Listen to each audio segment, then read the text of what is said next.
Live from Belle Chase High School in beautiful Plaquemines Parish, it is playoff football here on Crescent City Sports. As tonight, we've got a Class 4A first-round matchup as the number 19 seed Carver Rams cross the river to take on the number 14 seed, the Belle Chase Cardinals. Hi again, everybody. Lonnie Van Gilder along with Lon Elsey here with you this evening. It is playoff time, Lon. And look, playoffs are not maybe what they used to be when you only had 5 brackets. Now you've got 9, and 2/3 or more of the teams in Louisiana are still playing this week, when it used to sting maybe to not be home week 11. Now more teams than not are still playing at this point.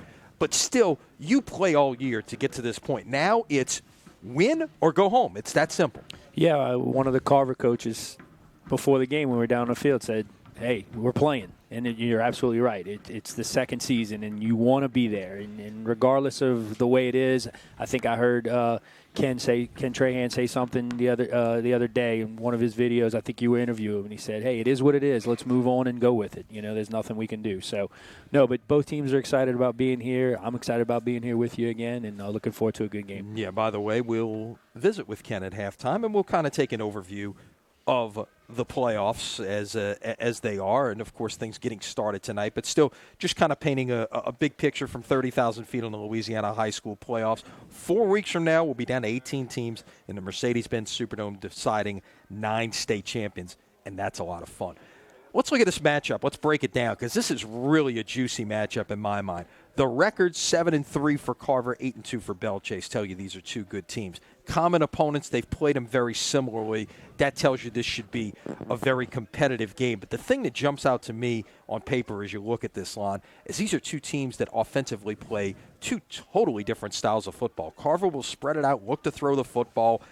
Belle Chase is a team that wants to ground and pound. We'll see some of the option game, but they have thrown a grand total of 50 passes in 10 games.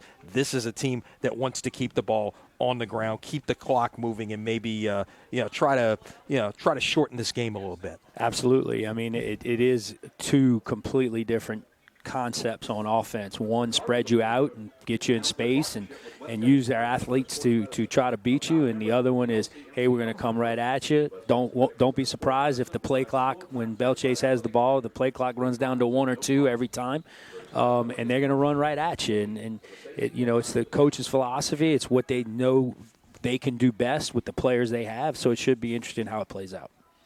Well, Belle Chase got this playoff game at home a lot because of a win in Week 10 in overtime here over Helen Cox, 21-20. You lose that game, and you're probably traveling this week, and of course the whole trickle down of the seed effect if that happens. So both of these teams playing well at the end of the year. Belle Chase winning their last 3, Carver winning their last 6, and yeah, I guess that's what you want to be, playing your best football heading into the postseason. Absolutely.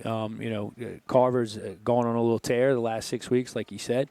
Belle Chase, same way. And the only loss they have, 2 losses, are 2 teams, Carr and Easton, in the middle of the season that many people are saying are going to be the 2 teams playing in the Dome for the 4A state championship. So, but don't be, Belle Chase can put up some points. If you look, I mean, they can score. Even though they're a run football team, they can score. So both teams are excited about being here. The field was exciting. The coaches were excited when we were down there, and we should see a good battle. Yeah, and you mentioned being down on the field. That is the other story of this game. It's a grass surface here at Belle Chase. We know what the weather has been here in South Louisiana the last 4 days with that stalled front. Now it's pushed through, and it's cooled off. It's football weather from a temperature perspective, but that is a wet track out there. Both teams have to play on it. I think it has advantages and disadvantages for both sides, but you hope it's not a factor in deciding this game, dude. Well, it's going to be a factor just for this reason you stated. Both teams have to play with it, and like you said, it's going to affect both teams. When you run the option like Belle Chase, you can put the ball on the ground. When you run the spread and you're running routes and things like that, you can slip, and there's some standing water on the field. I've seen worse, but it's not great down there. Belle Chase Cardinals taking the field here in front of their home crowd. They got a chance to play a home playoff game a year ago. Let's talk about, these are 2 teams, the guys who are back from a year ago. Both of these teams had some playoff success. Belle Chase went on the road and defeated the 5 seed in Plaquemine 21-19. and then came back here and lost a tight game 14-13 to Woodlawn of Shreveport in the second round, or else this could have been a 28 seed going on to the quarterfinals a year ago. Carver last year, 16-17 game, got a chance to host Bastrop, a team they played in the regular season, beat them 50-24, and then played Carr off their feet. We know how good Carr was, now a two-time defending state champion. Maybe gave Carr the toughest game of anyone in the playoffs or any game a year ago, ended up losing the game 40-35. So these are two teams that know what it takes to get things done at this time of year based on what we saw last year. And that makes it an intriguing game all the more, because they've both been there. They both know how to win playoff games. They both know how to win on a road playoff game. So, other than the field, this is about as evenly matched from all of those perspectives as possible. Other than the field, I think that there's about as even as it can be. Belle Chase, we mentioned, 8-2 on the year. Their two losses in district to Easton and Carr, who are the 1 and 2 seeds in this bracket. Carver at 7-3, lost to Carr outside of district, lost to Bastrop on the road, the number 9 seed in this bracket, and then Central Lafourche, who's in the 5A playoffs. They lost to them as well. Those first two games close. So Carr was a 12-point game, so they played them pretty well again. And that's, and even Belle Chase, they had Carr here, lost the game 26-7. So it was still a fairly competitive game there. And the Easton game was the one blowout on the loss side for Belle Chase, 46-14. So I think as you look at this, other than the contrasting styles, this shakes out to be a pretty even football game. It should, and like I said, you got good coaches on both sides as well. They're going to be prepared. They're going to be ready to play.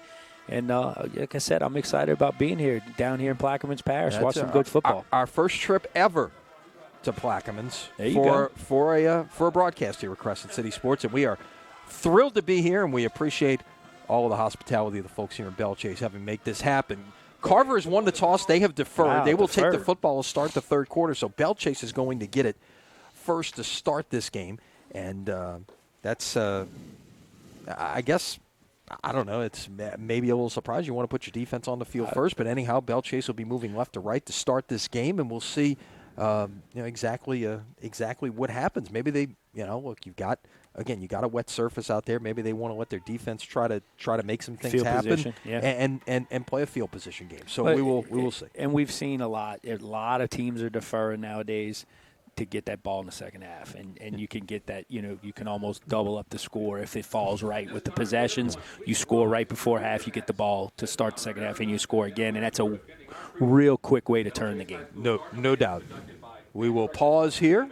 And Belle Chase, as the Belle Chase band gives us our national anthem.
Our national anthem from Belle Chase Stadium here in Plaquemines Parish, getting set for round one of the Class 4A playoffs.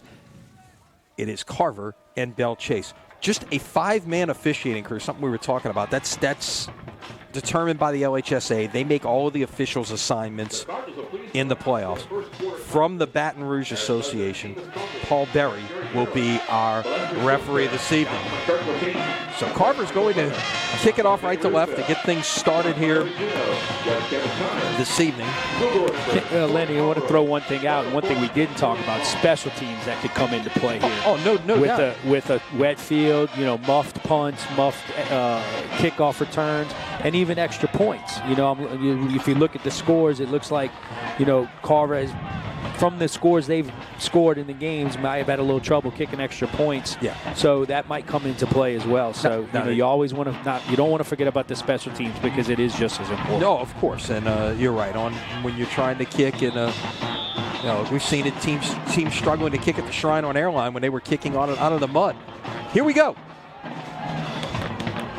Round one, that will be on the ground and picked up at about the 10-yard line. That is that is Ralph Jones. Number 2, Ralph Jones. Jones will bring it out just short of the 20-yard line, and that's where the Belle Chase offense will get things underway. Jordan Mariana, the junior, 5'8", 180 pounds. We mentioned this is not a team that wants to throw the ball. 10 games, he's thrown just 47 passes, 18 of 47, 457 yards, 5 touchdowns, and 1 interception. He actually has more yards rushing, 491, than he does passing. Well, you look at those yards. Look at those yards he's thrown for. When they do throw it, it's effective. Yeah. It's probably a play action or something like that. About 25 yards of completion, no doubt about it. You see Sean Thompson, number 6, operating in the backfield there alongside Jones, as Mariana will get everything set. Checking with the sideline. Play clock at 6. He'll run the quarterback sneak on first down.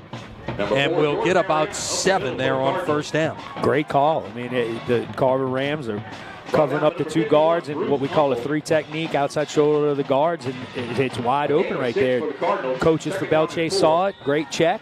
But you can see they're trying to shorten this game. No doubt. They let it go all the way down. Well, and again, the clock is not running there. But again, they're going to check with the sideline, see what the coaches are seeing, and we'll watch it here and see exactly what they do in terms of letting that play clock run. But it's down under 10 again. They'll snap it at 9. Give it away this time to Ralph Jones. The 1,000-yard rusher gets about 10 there, and it's going to be a first down for Belle Chase. Make it a gain of 11 out to the 36-yard line. It's just power, just off-tackle power right there. Good blocking by the line. Ralph Jones hit the hole, and good gain for him. Check it. They move it all the way up to the 38 line, so a gain of 13. It looked like they had it spotted down at the 36. Make it the 30 now. Shows you what I know. Now they move it back to the 36-yard line. Well, it's like a slip and slide out there. Where he fell and where he ended up is 2 different things. So, yeah. First and 10 ball at the 36. Jones on the year, 1,353 yards rushing and 14 touchdowns. This is the straight ahead give. It's like a rugby scrum at about the 42-yard line. That's Sean Thompson on the carry. A gain of 5 on the play. Yeah, just a quick dive, similar like a veer-type offense, just hand it off. Check that. That was Jones. And by the way, you talk about the mud. If you could see Jones, who's splitting out wide to the top of your screen, you can't see the back of his number anymore. Nope, yeah, it's that. Forget it. Yeah, that's. Unless they get him with a wet towel on the sideline. You can at least see the 2 on the front, but about 3/4 of it is now obscured on the back. Give it away this time. It is Rattray Gaines. He will get near the first down spot. 32, Bryson Lewis. Gain of 4 on the Good play. push up front. I mean, you can see what they want to do. They're challenging the Carver defense. They say, we're going to come right at you, just like we've been doing all year, and you're going to have to try to line up and stop us. About a yard short of a first down. 3rd down and 1. All right, as you see, 4 plays and over 2 minutes off the clock. So 4 runs so far. Well, let's see what the Cardinals have on 3rd and 1. Quarterback sneak. That'll be a first down. One thing, those at home, if you pay attention, what you can see on your screen, the Belle Chase offensive linemen have huge splits. They're just widening out that Carver defensive line and just opening up holes just by their alignment. And that's a real good strategy by Belle Chase, because get those big bodies out of there. Needed 1, got 2, so it's 1st and 10 ball at the 48-yard line. A couple of first downs on this opening drive for Belle Chase.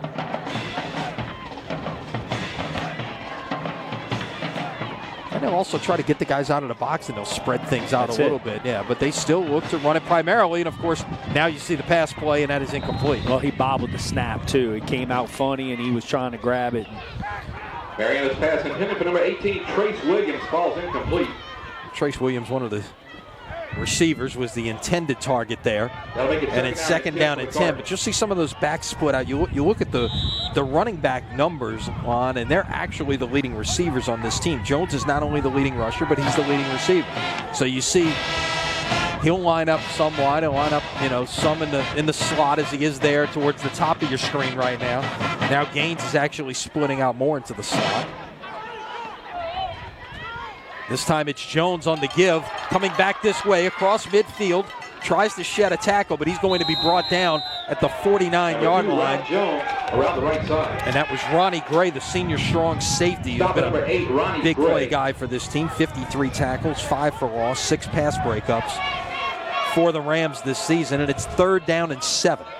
I know this is probably not a down and distance that Belle Chase would want to be in, especially with that muff snap and an incomplete pass. I'm not saying they have to throw it because they have picked up some yardage running the ball earlier in the drive, but we'll see what happens here.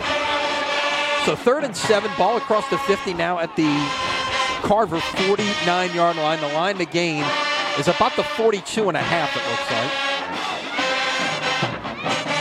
Quarterback will keep it in a big hole up the middle. 35 out near the 30-yard line.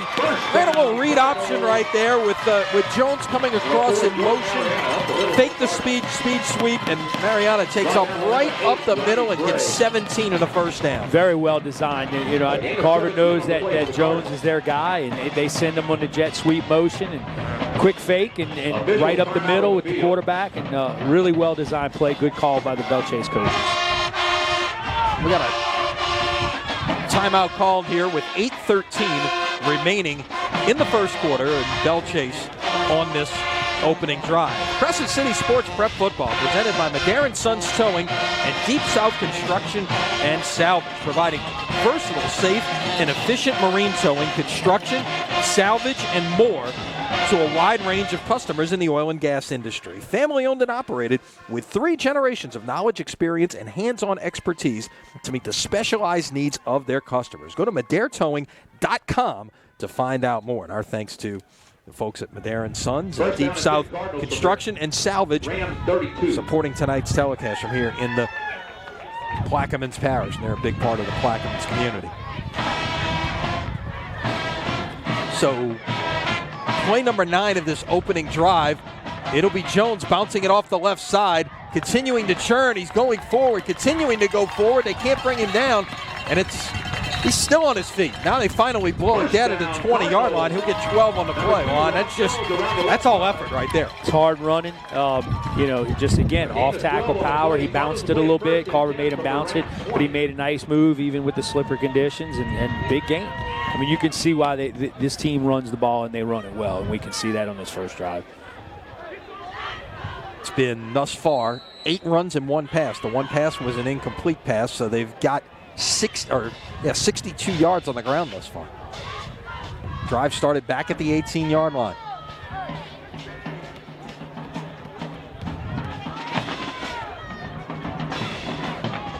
Mariana takes the snap. He will give it away to Thompson.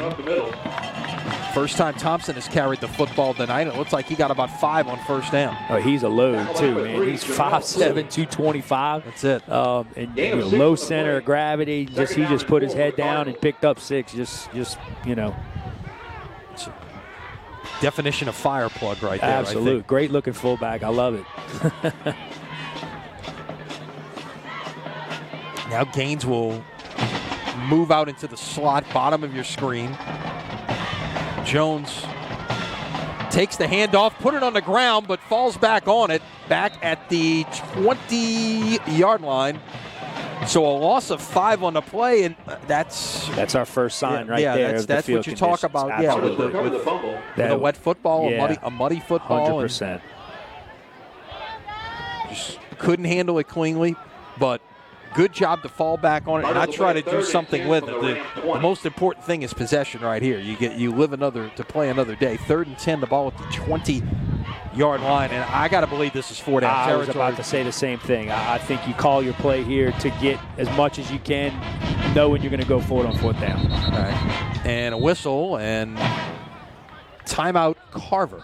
Timeout Rams. So you get you a play that you can get about half of it, get yourself in manageable 4th down. I think you absolutely go for it. You see the game clock on your screen, 6 minutes and 5 seconds remaining here in the first quarter. So Belle Chase, this is exactly what Stephen Myers wanted to do, Lon. Eat up half of the first quarter here, and they've still got the football. So they are playing keep away from that potent Carver offense. Absolutely. With their ground game. With their offense on the sideline, they can't score. And that's a great way to go into a football game. And when you play the type of offense they play, it fits right into what you're trying to do. And because that's what you do. You're not changing your concept. You're not changing your philosophy in doing that. So a reminder, week 1 of the playoffs, we will be back with you somewhere next Friday. Of course, matchups have to get set. You got to get approvals. One of the things about playoff matchups, by the way, people may not realize it. Usually you deal with the home school and they say, okay, you can come in and broadcast the game. In the playoffs, both schools have to say yes to a broadcast. Did not know that. So it becomes a challenge sometimes. Look, this is a big, it's a money-making opportunity for these schools as well. It's on 3rd down, a big run right there, off tackle by Gaines, and it's 1st and goal. Well-designed play right there, well blocked by the Belle Chase offensive line. Well, what Belle Chase did coming out of the timeout, they sprinted to the line, and Carver wasn't even close to being set, and they quick snapped it. They just did a quick count. Carver was barely ready to go, and they just came right after. So it's 1st and goal, the ball at the 8-yard line, and now this is the 13th play of this opening drive. Go fairly quickly again there to give it away to Thompson, who will get like a knee hit before he could fall forward, maybe at about the 6.5-yard line. Give him about 2 on the play, and it's 2nd and goal. Stop by number 33, Orrin Caruth. A gain of 1 on the play. Second down goal. Belle Chase continues to operate without a huddle, and that's kind of the new thing out there, I guess. You go no huddle, and then you do your check with me's at the line and see what you've got out there. It allows you to get into a good play, and that's what you're trying to do. Movement up front, but no flag, and he'll give it away, and a big hole there for Ralph Jones into the end zone touchdown. Ralph Jones, a 6-yard touchdown run with 5:13 remaining in the quarter, capping a 14-play, 82-yard drive. And that almost 7 minutes after the clock. 6:47 off the clock there. You couldn't have written a better script for Belle Chase's offense. To get the extra point for the Cardinals, number 92, Tyler. Get another look at the play that got him into 1st and goal there.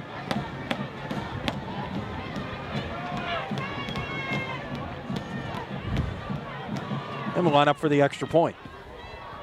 And there's movement up front before they can kick it. I believe this is offsides against Carver. Yep. Now you might want to think about going for 2. Yeah, you're at the 1.5-yard line. The way you've been running the ball, it might not be a bad idea.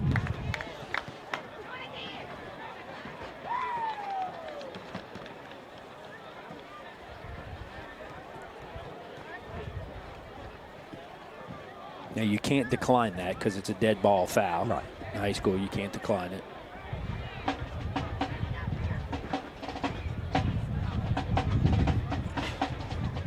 So it's Tyler Fury, number 92, is the kicker, and the quarterback, Mariana, is the holder. Down, kick is on the way, and it is no good, wide left. Wow.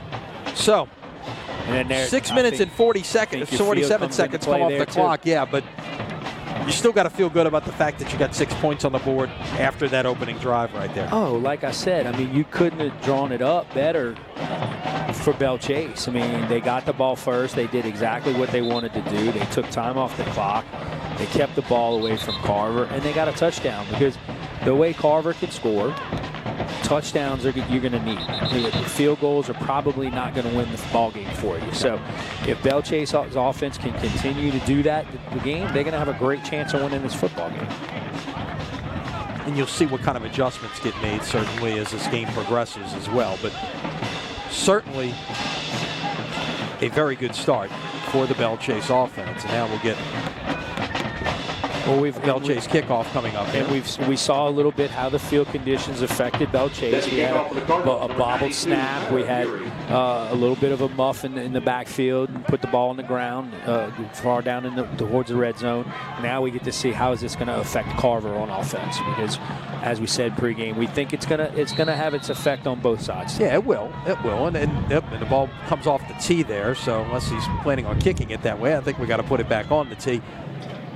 You know, you always talk about this too when you're dealing with teams that want to pass the football. The receivers know where they're going. The defensive backs don't. So correct. So we'll see how that all plays out. And a little squib kick on the ground, falling on at the 28-yard line. And look, with the conditions, I don't think that's a bad play at all. No, and with the athletes they have back there, don't let them get the ball in space.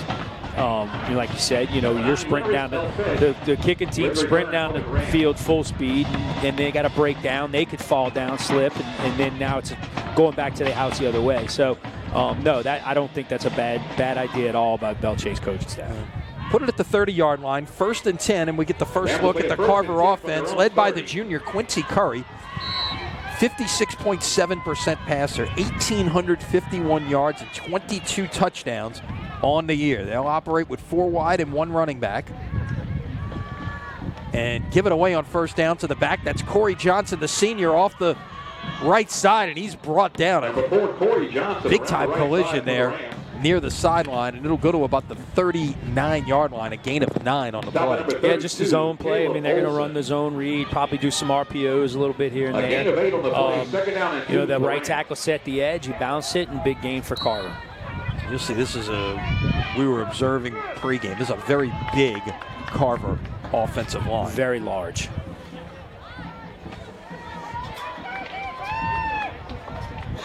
And look, they're very athletic too. Watch them in warm-ups. They can move around. They're not just big kids. On 2nd and 2, it'll be a quick pass this way. It's Linares Elpage on the catch. He will jog out of bounds at the 42-yard line of first down. That's like a run right there. And by the way, if you recognize the name, number 9, Linares Elpage. Elpage is the son of Linares Elpage Sr., who played at Carver, who played at Tulane, was run out of bounds, number 22. an electric player. Yeah, played mostly on defense, but they put the ball in his hands too. He was as good a punt returner as probably has ever worn a Tulane uniform. Went into Tulane's Athletic Hall of Fame this year, and deservedly so. Give it away on first down. Trying to bounce it outside is Johnson, and he is brought down in the backfield. Nice pursuit there by the Belle Chase defense. It'll be a loss of 3 on the play. Same play they ran a couple of plays ago. The Belle Chase defensive end did a much better job in his contained position. Didn't let the Carver offensive tackle set the edge, and they were able to spill it out, and there was a bunch of Belle Chase defenders waiting for him out there. Jaleel Bentley comes up from the defensive backfield to make the tackle there, the junior. And it's 2nd down and 13, the ball at the 39-yard line. So they'll go trips to the tight side of the field there. And you see one man to the bottom of your screen. Run it once again. And face mask. It might have been a face mask there. Yep. A flag comes in late. That was Randolph Armstead now in the backfield. Definitely a face mask. Now, I've been watching Belle Chase's defense, and probably a good strategy. They're mixing up the coverage against this Carver team. They were in a 2 safety look first 2 plays. Now they got into a 1 safety look. And when you have a team that's going to throw the ball, you need to do that a little bit. Don't show the quarterback and the offensive coaches the same look every play, because then you give them an opportunity to pick you apart at that point. It's a personal foul. Face mask. Face mask against the Cardinals. So that will move it 15 yards and give Carver a first down and move it across the 50 into Belle Chase territory at about the 41-yard line. We'll wait for the spot. That's exactly where it's going, down at the 41-yard line, and the second first down for the Rams. 41.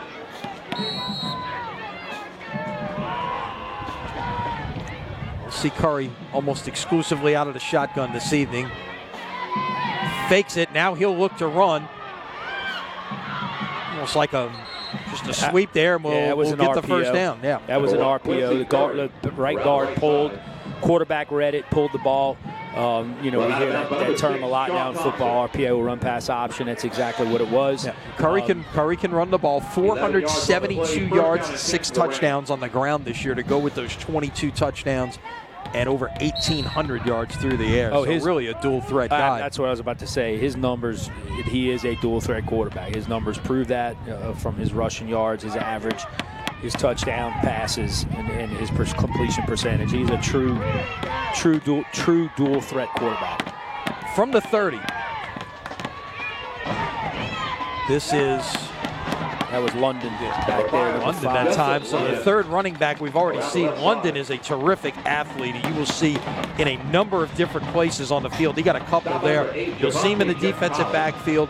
You'll see him at wide receiver. You'll see him at running back. You can even see him throw the football. Yeah, that was like a wildcat type of formation right there with him solo in the backfield. And it was a design run for him. Now he's split out wide on the far side of the field.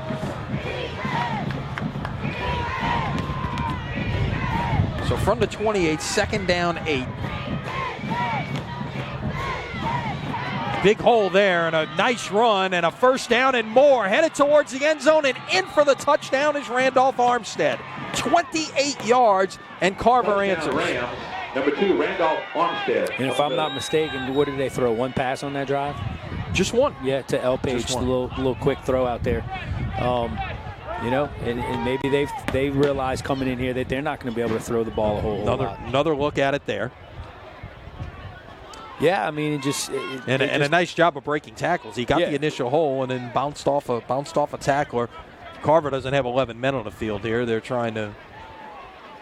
Well, Belle Chase is going to have to make a decision. We talked about adjustments. Belle Chase defense is going to have to make a decision right here. They're going to have to bring more people up in the box the way they ran the football. And what is Carver going to do there? But that's when they're going to probably start throwing the ball. So you got like I said, you got to mix it up. You got to, give pressure, bring more guys on the line. Then you're going to send so forth. Don't just line up in one defense because then they're just going to eat you alive. Well, left-footed Edison Vasquez will try the point after to give Carver the lead, and his kick is blocked. Of course, everything's dead immediately in high school football. On a block, on an extra point situation. It's not like college and pro where you can try to advance it. For points, yeah. But that miss by Belle Chase down here, I mean, now look at how that plays into effect, No doubt. Because you could have the 1 point lead now, but instead you're tied. Like I said, field goals aren't going to help you. Belle Chase is going to have to score touchdowns tonight to win, which they've proven they can all season. But we'll see what Belle Chase's defense is going to come back with next time Carver has the ball. And now we get a chance to see what Carver's going to do to try to stop the run of Belle Chase, because that's what they did. They ran the football in the first drive, and Carver scored a little quicker. That's certainly not much time off the clock as Belle Chase, but it's turning out like we thought. It's going to be a good football. Right, no doubt. By the way, remind you want the scores, go to CrescentCitySports.com's All-State Sugar Bowl scoreboard. There's no better place to get them. We'll keep you up to date on what's going on throughout the evening, although you can certainly click over and check out all the scores on our All-State Sugar Bowl scoreboard at CrescentCitySports.com. Squibber on the ground. That will be picked up by the Cardinals, falling on at about the 38-yard line, which is where they will start this drive with 2:25 remaining in the first quarter. Belle Chase went 82 yards at 14 plays on the opening drive, 13 runs and 1 pass. And you would expect to see more of the same here. The exact same thing. I don't think they have any reason to deviate from what they did in the first drive because it worked. And you could actually see us get almost halfway through the second quarter if they do that again, and we'd be almost to halftime,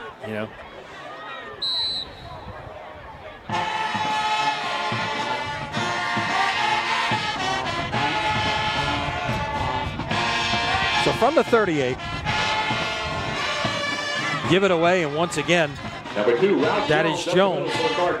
Jones has got kind of that badge of honor that you can't, if you're looking, it's like, how do we know it's Jones? Well, went down early on, and he's got that number 2 is pretty well covered up in the back, but you know it's him. That's a gain of 5 for Jones. And he's doing a good job. It's power. It's kind of an off-tackle play, but he's doing a good job. There's a seam kind of right up the A-gap between the center and the guard, and he's seeing that. And even in these wet conditions, he's putting his foot in the ground, and he's able to cut it up and pick up yards. Same play again.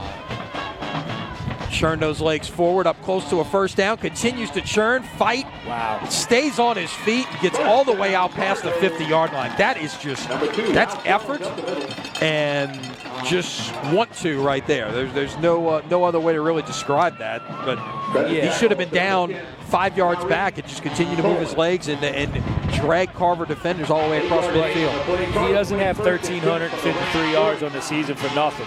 You know, he's a good running back. He's proven it tonight, and he says, "Give me." You know, he's kind of like, "Give me the football, and I'm going to take us down there and get to the end zone." So at the Carver 49, as the clock ticks under 90 seconds here in the first quarter. This will pick up about 2. Number 6, Sean Thompson. Yeah, it was a little veer play to the fullback. It kind of looked like the quarterback wanted to pull it, and the fullback didn't want to let him have it. So they kind of both went in there together with the ball. On the play.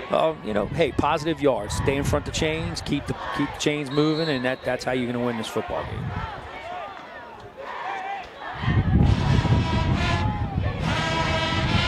On the ground in a big hole and more. That is gains on the carry out to the 30-yard line. Again, just power. I mean, if it's not broken, don't fix it. Keep running the same play. That's exactly what they're doing. They're just running power left, power right, mixing up a couple things, other things in there. But they're certainly going to let Jones, number 2, carry the load tonight. Yeah, that was gains right there, and that will. We got flags. Before this got started, a dead ball false start, so Belle Chase will operate behind the chains. Oh, that was Gaines that carried the last one? Yes, that was Gaines instead of Jones. Yeah, so They're going to mix them up a little bit. You're not going to see a steady diet of one. Gaines is 44 carries for 263 yards coming in. It's mostly Jones on 159 carries. Well, it's almost like they'll put 2 out there. They'll put Jones out there just to give him a little breather. Just split him out a receiver. Let 5 come take his place. They're kind of flip-flopping him right there. Move him around. Keep giving you different looks. So now, 1st and 15. Up the middle, that is the fullback, Thompson, who get it back to about the original line of scrimmage. It'll be 2nd down and 10. Stop at number 32, Bryson Lewis. A gain of 5 on the play. Let's see if they choose to run another play. They don't have to before the quarter ends here. Let it run. Yep. You see Coach Myers telling them to hold up, pointing to the clock. 6, 5, 4, 3, 2, 1, and they will indeed let the quarter expire. And so at the end of the first quarter, 12 minutes of football in the books, and we are still all even here.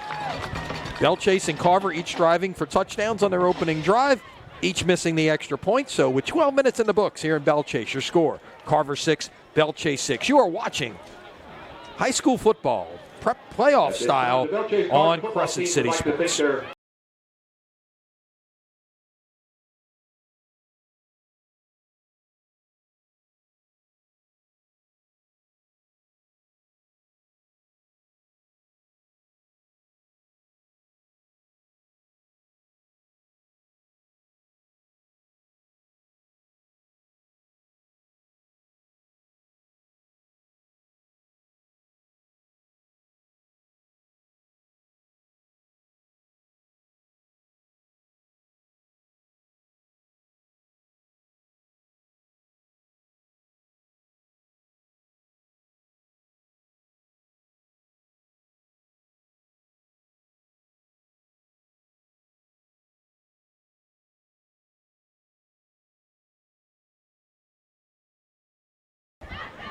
Cardinals will play it 2nd down and 10 from the Ram 30.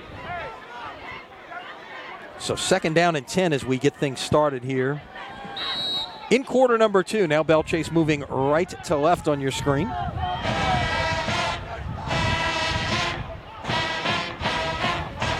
Jordan Mariano, the junior quarterback, Number 6, gives it away Sean up the Thompson, middle to the fullback, Sean Cardinals. Thompson. He'll get about 3 on the play. It'll be Number 3rd and 32, 7. Bryson Lewis. And again, I think we're getting into that 4-down territory here, Lon. Oh, the field conditions, the way they kicked the extra point, absolutely. This is These are two teams that are not really going to try field goals, but it's also you're to the point where you're not punting either. You're down deep enough, so it becomes 4-down territory certainly. Now Belle Chase will spread it out with 3 wide, but they'll once again give it away, and it's well defended on the carry by Ralph Jones, and he will just get back to the line of scrimmage. Ralph Jones over the left side. And that was Kari Coleman, the junior defensive end, among those who. Jamel Cooley. Stop. And also the linebacker, Jamel Cooley, the senior. He's got a lot of offers out there, Ron, including Kansas, South Alabama, Nichols, Southeastern Grambling. So it's 4th down and 7 here, and this is certainly when you go for it here. Let's see what Cardinals have dialed up here. Take a shot through the air, perhaps. Well, the formation just shifted. So Yeah, I don't now have it's much pretty. of a choice. Yeah, it's empty unless you're going to run a quarterback sneak right here or a quarterback draw. Now they'll give it away on the jet sweep, and it's well done. Oh, but he tripped up. Yep. Number 2, Ralph Jones. Drive Jones. field, he might score right there. Yep. Trying to see who that was on the tackle. It might have been Ronnie Gray, the strong safety, number 8, who made the stop. Jamel Cooley. Or Cooley, perhaps, couldn't pick up the number. He got about 5 on the play, but it's a turnover on downs, and Carver will begin here with 10:34 remaining in the second quarter from the 22-yard line. The false start killed you. You know, Put him back. Yeah, this is not a team when you run the ball. It's not a team you want to stay on schedule. You can't really work from behind the chains. Now it's up to the Belle Chase D. They've got to answer there right here, because then we can get into that whole situation about deferring and so forth. And sure, the possessions have flipped now. No doubt. Give it away on 1st down, and a hole up the middle there, and falling forward past the 30-yard line is Corey Johnson. We saw 3 different ball carry, actually 4 if you count the quarterback on that opening drive for Carver. Corey's he's a strong runner. You look at his average, 11.7 per carry. Yep, 1,000-yard rusher, and you see that 11.7. The last 3 games, as they won their first district title since 2004, that was their 3 district games. He averaged over 16 yards a carry in those 3 games. But he's powerful. I mean, he's got low center of gravity, big, strong lower body, and he's breaking arm tackles. Got 9 on that 1st down play. Now it's 2nd and 1 at the 31, and they will give it away again, and he's got room to run. Johnson looking to bounce it outside past midfield. Across the Belle Chase 40, puts a head down and falls forward out past the 35-yard line out to the 33. A gain of 36 yards on that one. Well, Belle Chase brought some pressure, a little run blitz there, and he actually cut it right back up under the blitz. The lineman did a good job picking it up. And you know, when you get to the second level in a blitz, I mean, there's nobody else there. You know, so that's why it's such a big game for Carver. And we got whistles before this would get started. A flag is down. Let's see. They got 12 on the field. 1, 2, 3. Had a telestrator. I could let you count out there right now, but it's a sideline. Check it. A sideline warning against Carver. And again, I saw one of their players kind of trying to get off the field. I thought it might have been 12. Yeah, I thought the same thing, but again, it was the official from right in front of the Carver bench who blew the whistle and threw that flag. The problem is it's so muddy over there. How do you even see where the sideline is? Well, that's a great point. It is painted over there, but again, where some of it might have gotten erased along the way. Give it away this time. It is Randolph Armstead who scored the first Carver touchdown. He gets about 5 on 1st down. So a little break for Johnson after that 36-yard run. And it's 2nd and 5 at the 28. Surprised how much we're seeing Carver run the football right now, Lon? Not with the field conditions as they are, and the size of the Carver offensive line as compared to Belle Chase's defensive line. You see those? I think it's a good plan by them. I mean, why should they? I mean, they're getting yards running the ball. Don't throw it if you don't have to. Scott, McGee, Davis, Washington Crittenden, the Carver offensive line. They've been opening some holes thus far for this Ram running game. 2nd down 5. Now we'll see a pass. Curry taking a shot deep, got a man, and it threw into double coverage, incomplete. I like the call. It's 2nd and medium, 2nd and 5. They haven't thrown it. Kind of, you saw Belle Chase was in a 1 safety look. They tried to attack the middle of the field right there, and it's a good call. Again, you're in 4-down territory like we've been talking about. They got 2 more downs to get 5-6 yards. Well, exactly. And again, like the call. like Love the call. 4-down territory. Once again, same type of thing. So you could take that shot right there. Now Belle now Chase 5 2 safety, and now 5 wide for Carver as well. So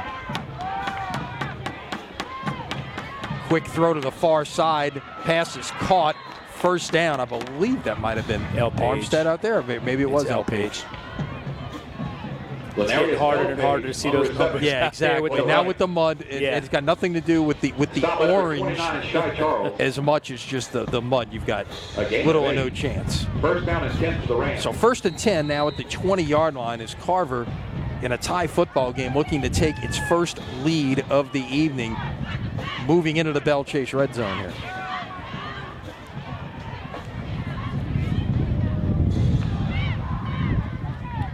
Give it away on 1st down. This is well defended by the Belle Chase defense. And that was Armstead on the carry, losing about a yard. Armstead up the middle. So 2nd down 11, ball at the 21-yard line. Ashton Riley, the defensive end, the 220-pound senior. Belle Chase has got a lot of seniors in its front 7. They start 5 seniors and 2 juniors up in that front 7. So a lot of experience up near the line of scrimmage. They get younger in the secondary with 2 sophomores and 2 juniors. Coach Myers made mention of that at the quarterback club earlier this week about his senior class has been unbelievable for him this year, with a lot of them playing last year as well. This will be a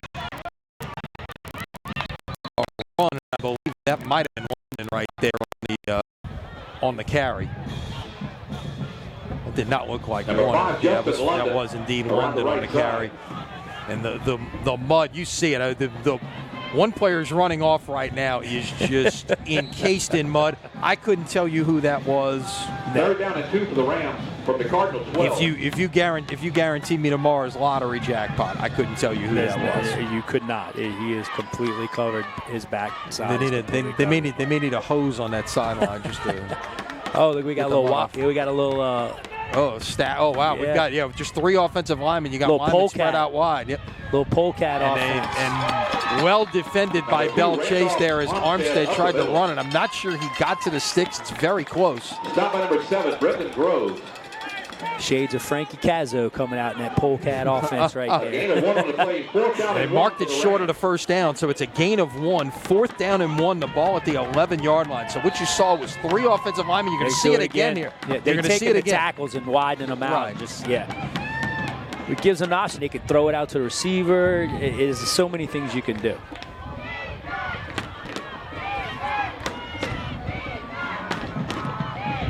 He wants a timeout. And it looks like you will get a timeout right here with 5:52 remaining in the 2nd quarter of play.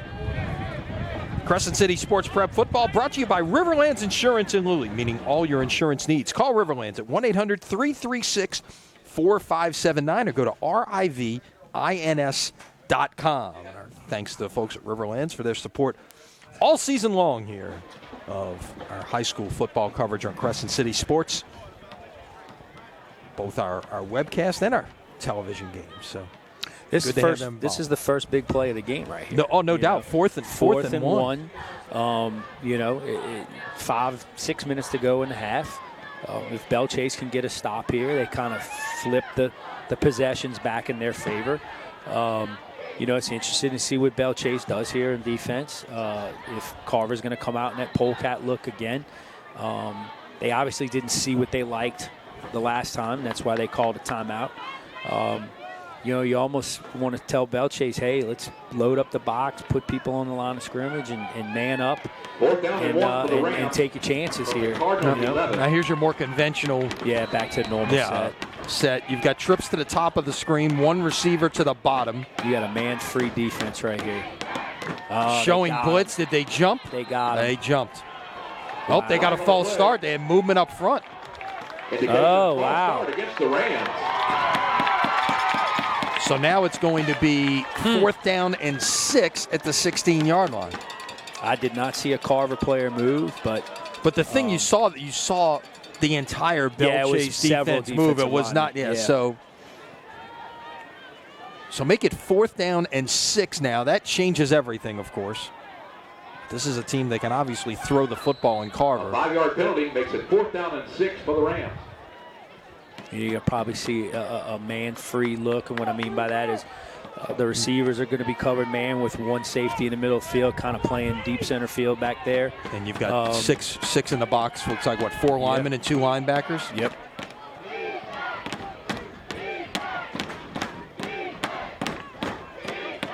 On 4th and 6, that might have been a lateral. I didn't. Are they calling it incomplete? Pass is incomplete. Are they calling it down? No, it's incomplete. Never mind. I thought that might have been a lateral on, and that was a free football right there. We got a guy running down the field here. It's actually Sean Thompson. Have we seen a signal now yet? The white hat is chasing him. I don't know what these and the other officials I haven't seen a call yet, and it is a touchdown. Let's see. I don't know if anyone blew it dead or not. I don't know what happened. Byron Addison and the Carver coaches are saying, wait, that's an incomplete pass. I thought right away, Lon, that was a lateral. Let's look at the replay. We'll see if we can get it. See if we can get the replay there and see if we can see if perhaps it was a lateral. Now, this isn't college or pro football. No, we're not going to have it there. As long as the play was there, we're not going to see it. But you got officials down here marking a spot, but the white hat turned and ran down the field. So I heard some whistles way after Belle Chase started running it down there. But regardless, this is Belle Chase's football. It's Belle Chase's football. It's just a matter of where. Now we've got a conference with 2 of the referees going back near the 50-yard line.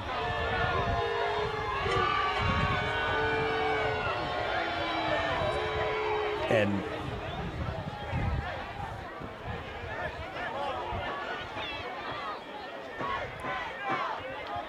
I said the referee chased the play and called touchdown at the end. Another official is coming in and says, I've got an incomplete pass.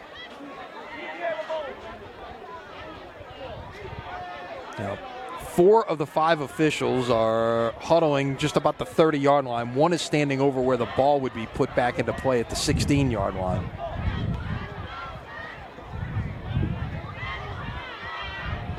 Again, our officials tonight from the Baton Rouge Association. Everything in the playoffs is assigned by the LHSA, and they're all neutral crews. Even when you have 2 teams from the New Orleans area using the same officials, you're not going to see passes incomplete. Yeah, well, I mean, I think that's the LHSA has done a good job with that because it just keeps bias out of it. When you got an officiating crew from Baton Rouge, the huge percentages, none of these guys know anything about either of these teams or even the players or coaches on the team. So you completely take that out of the mix. So from the 16. 1st and 10 Cardinals. It will be Belle Chase taking over. So this game's been mirror images. We've seen 2 touchdowns, 2 4th down stops. It's like a gain of about 5 on 1st down. I tell you what I like. Yeah, I tell you what I like about his feet are so quick. Like even in this slippery field, he's able to get good traction because he's moving his feet so fast, and his cuts aren't those long cuts. He's real quick, little jump cuts, and it's really he's taking advantage of his footwork on this slippery field, and it's allowing him to have some success. So 2nd down and 6, the ball at the 20-yard line after the gain of 4 by Jones. Bring him around, motion towards this side. He'll take it on the sweep and continue to break tackles and fall forward about the 40-yard line. Yeah, he did it again there. Is exactly what I was talking about. His feet are moving he takes real short strides. So he's picking them up and putting them down so fast that it just negates the wet field for him. And he's really having a great night so far. It's what you want to do on this kind of surface, and it plays well to his game. Absolutely, absolutely. Jones scored the Belle Chase touchdown on the opening drive of the game, a 6-yard run, capping a 14-play, 82-yard drive. He's carried it twice on this drive for 24 yards. Comes in motion here. Fake the jet sweep. Quarterback will keep it. Coming this way and across the 50 and another first down. Number 4, George Mariana. I'll tell you, this kind of looks like Belle Chase's version of a little bit of like a tempo, spread it out kind of thing, because, they're a little short on the clock from what they like to do with their run offense, but they're still running the football. But it's a good little change of pace from what they were doing the first 2 drives, and they're having some success with it, and they're getting the ball in the hands of their athletes. At the 47 of Carver's, every drive in this game has crossed the 50-yard line. Give it away to Jones, and he didn't get very far there. They bottled that up inside, no gain. Yeah, good job by the Carver defense right there. He didn't really have anywhere to go. He was trying to pick his way through, and just Carver was there to stop him. And, again, it's so hard to see who's doing what out there, because those uniforms are getting dirtier and dirtier every play. No doubt. Just having trouble seeing who the players are making these stops. No doubt. Quick glance at some of the early scores. Not a ton of surprises to this point. I guess the one thing that jumps off the page, and maybe it's not enough, said first quarter Hahnville leading Walker 14-3 in Class 5A.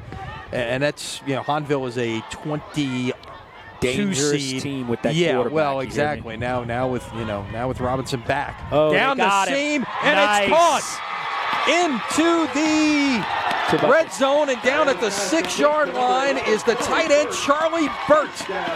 Sent him right up the seam, and Carver was not expecting that there. Great call. He was off the jet sweep they've been running, and they faked that jet sweep, and Carver responded to that, and the tight end just a little slip right up the center of the field, man. Great call.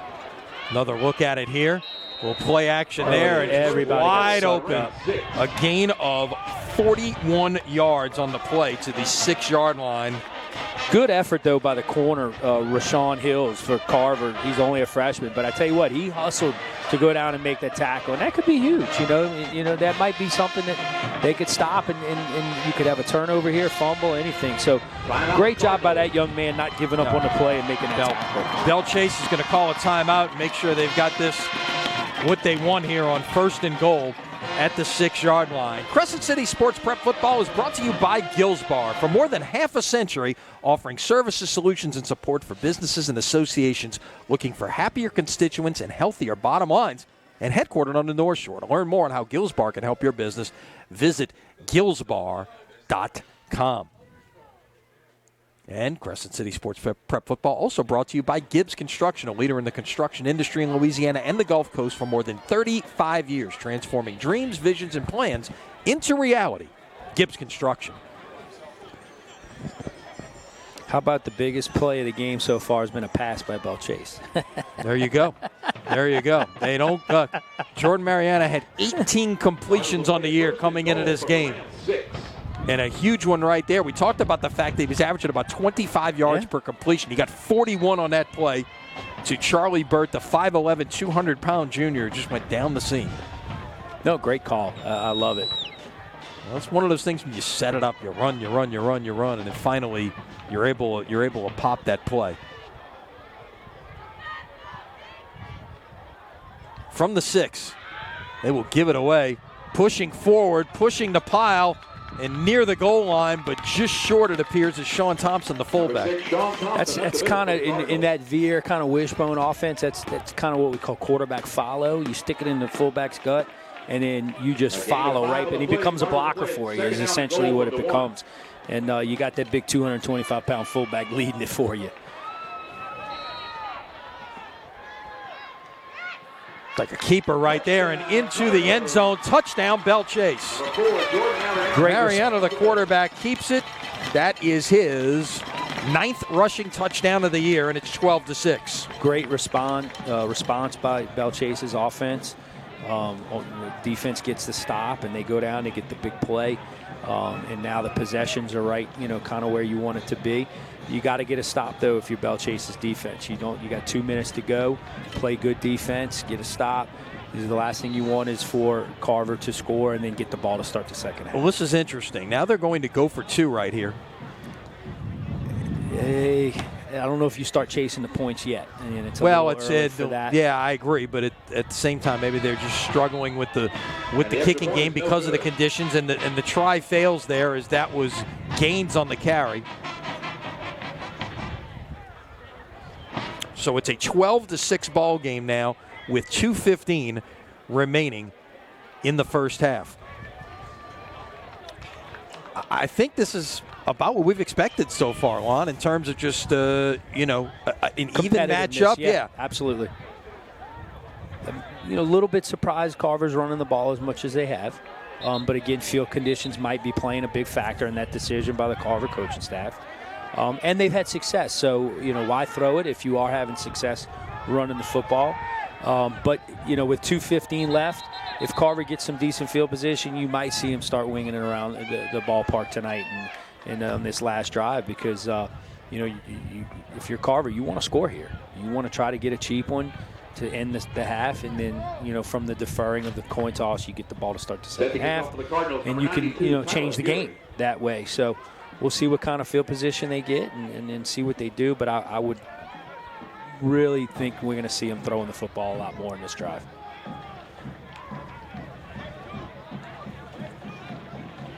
Now the winner of this game takes on the winner of the St. Martinville-Franklinton game. Should we call this one for St. Martinville yet? It's election week. It's 28-0 St. Martinville over Franklinton in the second quarter. This is long. You can't have a recount. On the ground, and that will be fallen on by Carver at the 35-yard line. That's good field position for them, but St. Martinville, I've heard a lot about them. I heard they have a really good football team this year. Undefeated team this year. There's a lot of undefeated teams in 4A. Of course, led by the number 1 seed Edna Carr. St. Martinville's undefeated. Lakeshore with another undefeated season, another great year on the North Shore.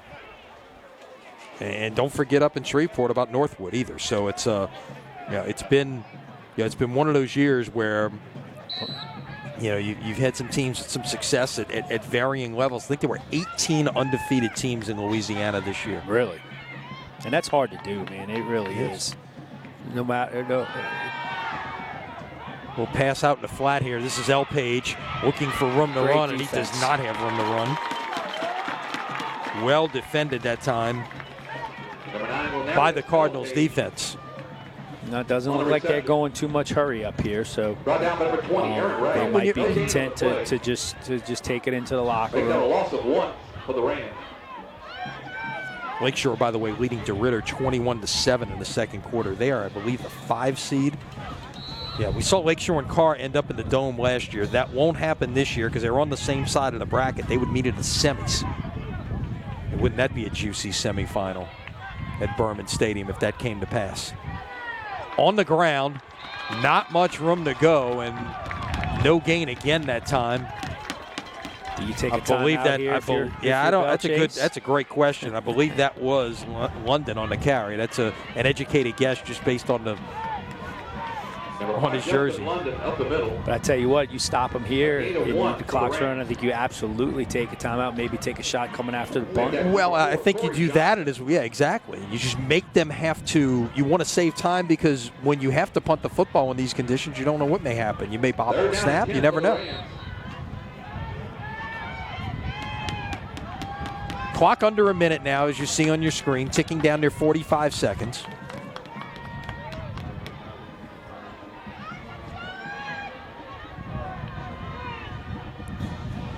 Fake the give and a nice call a timeout, Coach. Let's see if Stephen Myers wants a timeout right here. If he's just content to let it run out, I think he's just going to let it run out here and take the lead into the locker room. Make him execute the punt. I mean, you never know. That could be a bad snap. A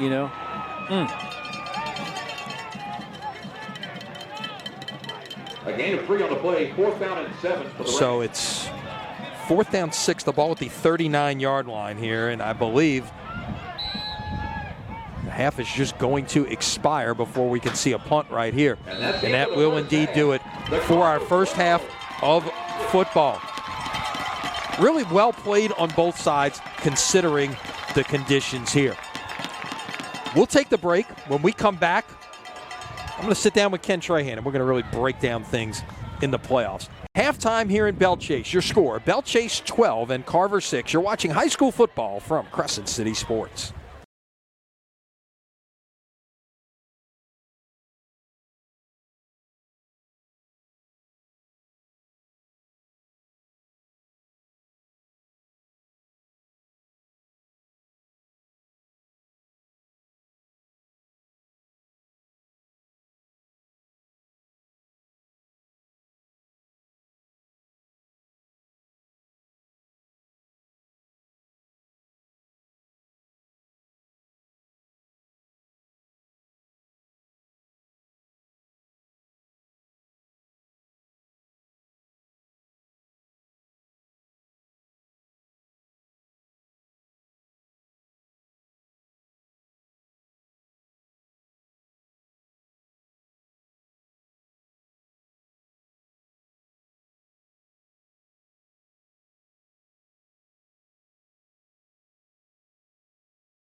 The brackets are set.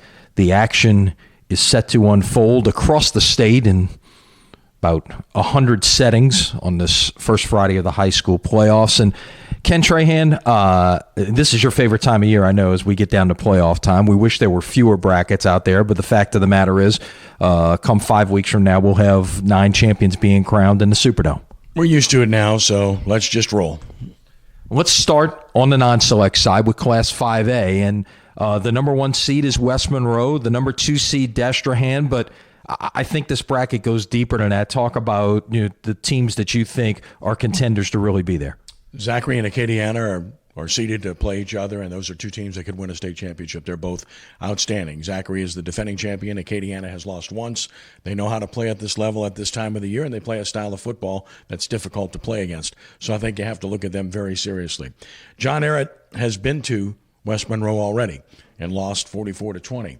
But the fact that they went there already and had that experience, I think will help them if they have to go back and make it more competitive. Destrehan is loaded with skill position players. Steve Robichaux has the maps. He understands what to do this time of year and how to utilize his talent, which is plentiful. So I think those teams are the ones to really keep an eye on in terms of the genuine contenders to win it all.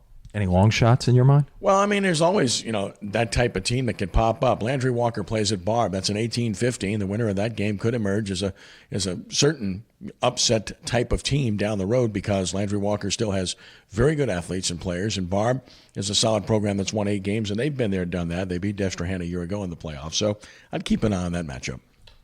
As you look at Class 4A, and of course the game that we are broadcasting between Belle Chase and Carver is certainly one of the most enticing matchups on the opening weekend. But your overview of the 4A bracket, I guess it has to start with the team that's held up the trophy the last 2 years, and that's the Edna Carr Cougars. They are innocent until proven guilty. They are certainly the team to beat, and Warren Easton is the second best team. And they're seeded to play each other for a second time. If it's anything like the first matchup, what a delicious game that would be in the Mercedes-Benz Superdome. Of course, there are other undefeated teams, St. Martinville, Northwood, both teams that haven't lost a game. You have to take them seriously. The same is true of Lakeshore, who was in the Dome a year ago. And, of course, Neville is a power program, so you have to give them respect as well. I think that the favorites certainly come from among those particular teams. As you look at Class 3A, I think if you were going to say that any bracket suggests wide open, it might be this one. Iota is the number one seed. And what do you see in this one in terms of favorites and long shots? Yeah. I mean, Iota beat Eunice by a point to go undefeated, and Eunice is a good team too. And Kaplan has been there, done that. Sterlington and Union Parish are really good teams, but I would certainly tell you to keep an eye on St. James. They played a very good schedule, very good teams. Throw out the record. It's not that important. I probably should have beaten St. Charles Catholic. That's a dangerous team. Gina is a talented team as well that I would keep an eye on. And, if you're looking for a long shot, maybe Northwest is a team to keep an eye on. They have a win over Church Point, who's a good team as well. But, again, I think this is probably what you categorized would be accurate, an open situation in this particular class. I think Class 2A is fairly wide open as well. There's a lot of good teams at the top, although it may not be a team coming from off the radar to win because there's some awfully good teams at the top of the bracket. Well, I think it's one of the two. I think it's Amite or Manny. I would pick Amite as the most talented team, and I think that they would be the team to beat. But I would keep an eye on Welsh, even though they got demolished by Notre Dame. That's, of course, something that happens to a lot of people. They're still a good football team. So I'd keep an eye on those guys.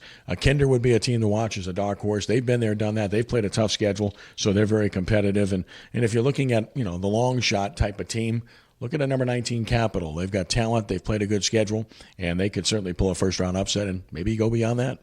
The one thing to remember, too, with those teams that are maybe seated below 16, okay, and we've talked about a couple of them already, if they can win that first-round game, you've got a chance to play a high seed at home in the second round and maybe knock somebody off and clear out part of that bracket and make a deep run. As you look at Class 1A, been a lot of the same teams. You look at the top 5 seeds, it's those same 5 teams that it seems like we see at the top of the 1A bracket year after year after year. The defending champ, West St. John, is seeded number 5. Yeah, and they started off poorly and got roasted early in the season, but look at who they played. And then also look at the fact that they've improved as the season has gone along. So to me, I still think somebody's got to beat them. I still think they're the team to beat overall. That's just my opinion. I don't discount Oak Grove's really good and Haynesville, a traditional power. Kentwood's really good. Don't look at their losses to end the season. They lost to 2 good teams. But I like West St. John. I think they've got a great shot to win it. I think Homer from up north is a dangerous team. Again, schedule and athletes. Bazile's a good football team as well. One note about 4A I didn't mention, too. Watch Carencro, 22nd seed. They're 4-6. But look at the schedule they've played and look at what they've done of late. That's a dangerous lower seed with a record that will deceive people. And you mentioned Carver.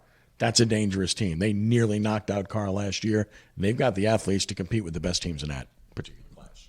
No doubt about it. Okay, let's switch over to the select side, and we'll start with Division I. You've got 12 teams in the bracket. John Curtis, deservedly so, undefeated, the number 1 seed. What's interesting to me is you look at some of this in Shreveport. Okay, Bird is the number 4 seed. Evangel's the number 5 seed. Anybody up there will tell you, especially after Evangel handled Bird the way it is, it ought to be the other way around, but that's just Evangel having played a lot of teams in Texas, I guess. But take us through your thoughts on what, at least from seed perspective, could be a championship game rematch from a year ago. Yeah, very much so. Catholic is a terrific program. Their non-district schedule is second to none. They fear no one. They play everyone. Had a great win over Zachary, a thrilling win. Lost to U-High, but who doesn't? And Gabe Fertitta is a great coach. They're extremely well prepared, and I would not be surprised at all if they uphold their seed and play for the championship again. Curtis is clearly the favorite. They have no perceivable weakness on their football team, but they've got to get past Evangel to get there, and Evangel's on the same side of the bracket, and again, they're a lot better than their record. Their defense is good. They throw the ball better than they did last year. That would be a clash of the Titans just to be able to have a chance to get to the Dome. And, of course, the other team to keep an eye on would be Archbishop Rummel. They're a good football team. When they're healthy and have all their pieces in place, they're a dangerous team because their defense has improved and they've got some good skill position players and, of course, a Division I quarterback. So that's a good team. But Curtis, in my mind, is the team to beat in this class. As you look at Division II, I think you and I agree that going across all divisions, all classes, University High is the best high school football team in Louisiana. They are the number 1 seed, and it's going to take an extraordinary effort from someone to keep them from winning a state championship next month. It's not going to happen. They're too good. St. Thomas More can score enough points to keep it interesting because they've got a great offense. St. Charles Catholic has a great defense, but not enough offensively. Archbishop Hannon's had a really good season. I have a lot of respect for what Coach Watney has done there. And, overall, you look at the rest of that bracket, I just don't see anyone that really has a shot. U-High is the most prohibitive favorite of any classification. I like what the analyst said on the announcement of the bracket. If you took STM's offense and St. Charles Catholic's defense and put them on one team, you might have a chance to contend with an incredibly talented U-High team. You look at Division III, and again, it seems just like we've talked about. You start with the same teams. Notre Dame, while they got upset in the finals a year ago, you would think this has all got to go through them. They're the best team. They're the best coach team. One of the greatest coaches in the history of prep football, and Louis Cook.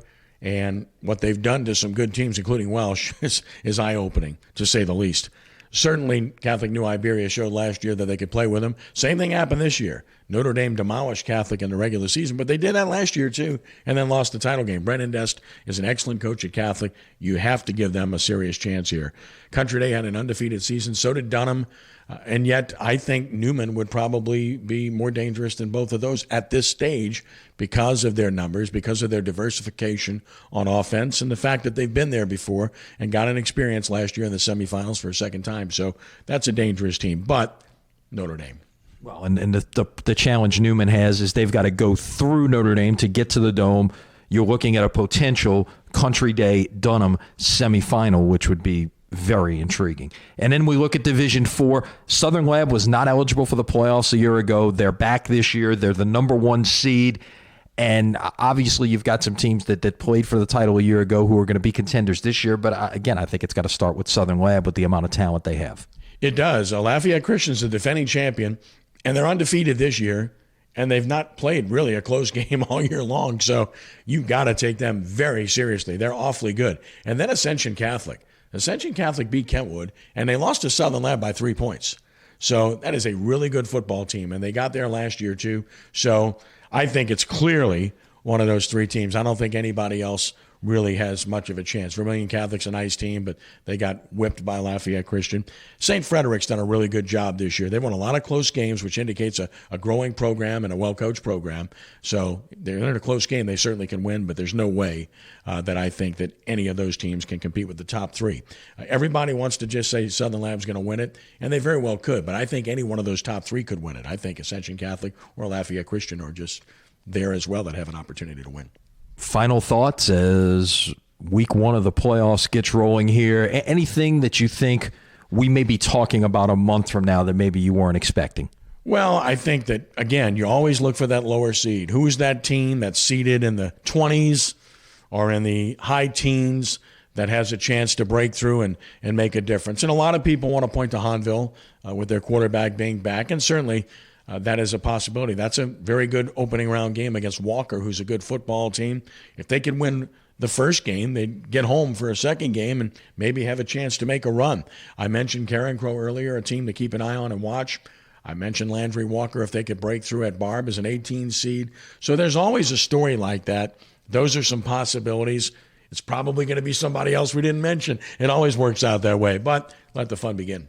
One point on Hanville, if they win and the seeds hold, you're looking at a championship game rematch from a year ago in the second round because it would be Zachary at Hanville. That would be interesting. There's no other place to get your high school playoff coverage than right here at CrescentCitySports.com. Stay with us all throughout the road to.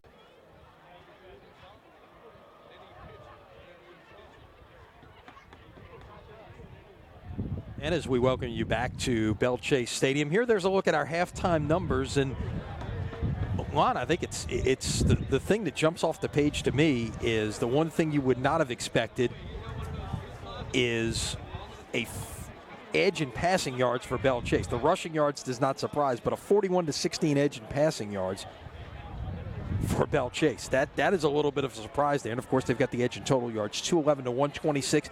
But the most impressive number on the page in these conditions is that bottom number and 0 turnovers on both sides. Yeah, a little surprising. You would have thought we saw the ball on the ground a couple of times, but the offense did recover it both times. But, yeah, I mean, it's going to be interesting what Carver decides to do in the second half. Are they going to continue to try to run the ball? Are they going to try to throw it a little bit more than they did? I think they attempted, maybe about 3 passes, if I remember correct, 3 or 4, a couple maybe late. Yeah.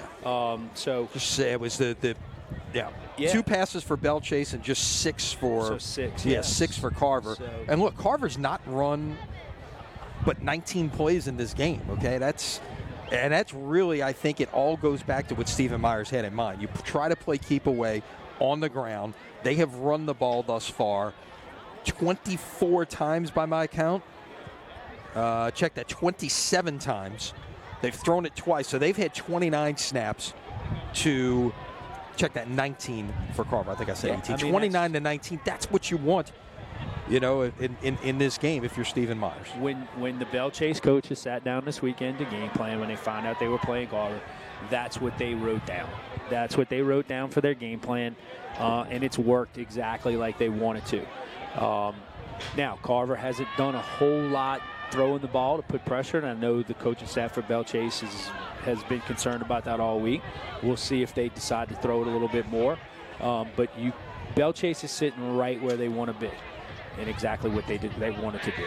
We remind you to go to our Crescent City Sports scoreboard presented by the All-State Sugar Bowl to get all your scores. Let's catch you up on some of the games that are going on around the New Orleans area in terms of playoff teams, and some of the New Orleans area teams traveling, like Landry Walker, who's an 18 seed and leading Barb 8-0 at halftime. And here's the thing: if you're one of those 17 to 24 seeds, Lon, and you can win on the road, in which should be a close matchup, a lot like we've got here today. If Carver can come back and win this game, if you're in a 17 to 24, you're going to get that home game next week. So that's important to know. And Landry Walker's got a shot at that, perhaps.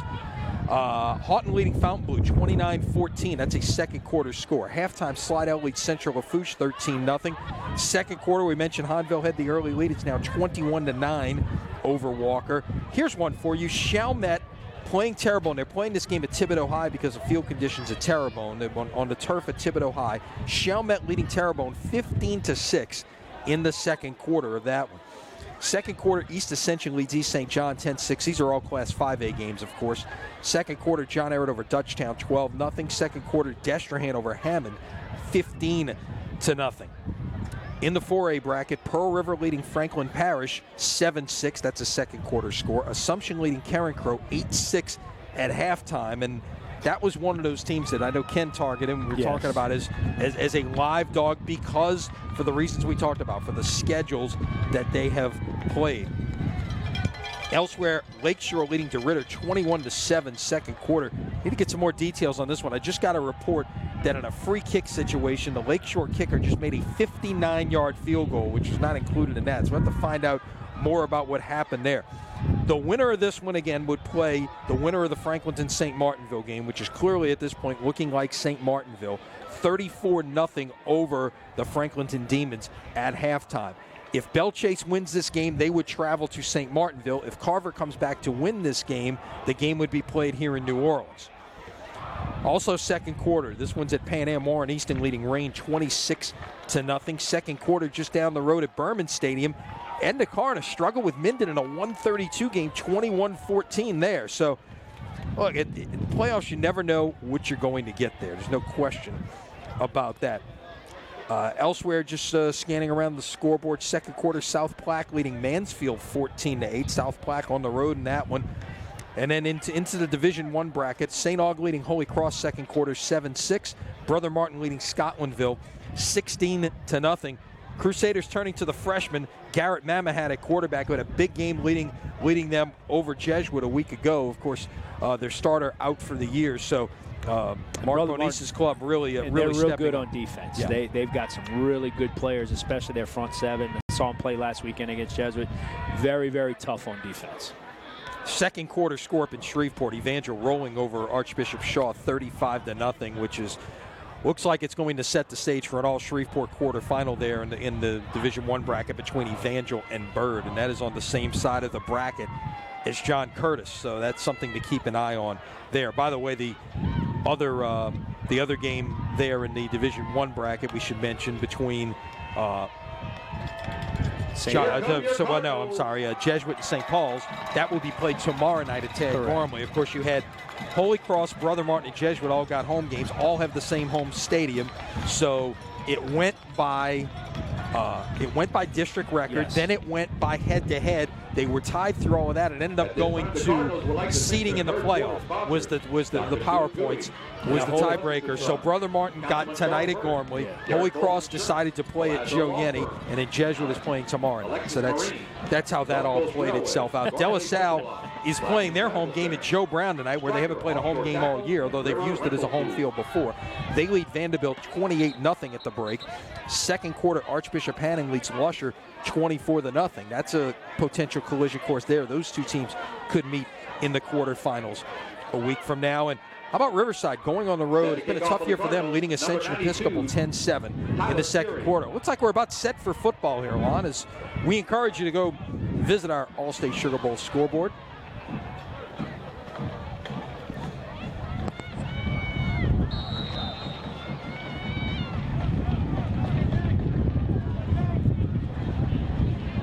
Also a second quarter score, by the way. Newman leading Northlake Christian 34-0. Not a big surprise there. It's been an outstanding year for the Greenies, and see what kind of run they can make here perhaps in the playoffs.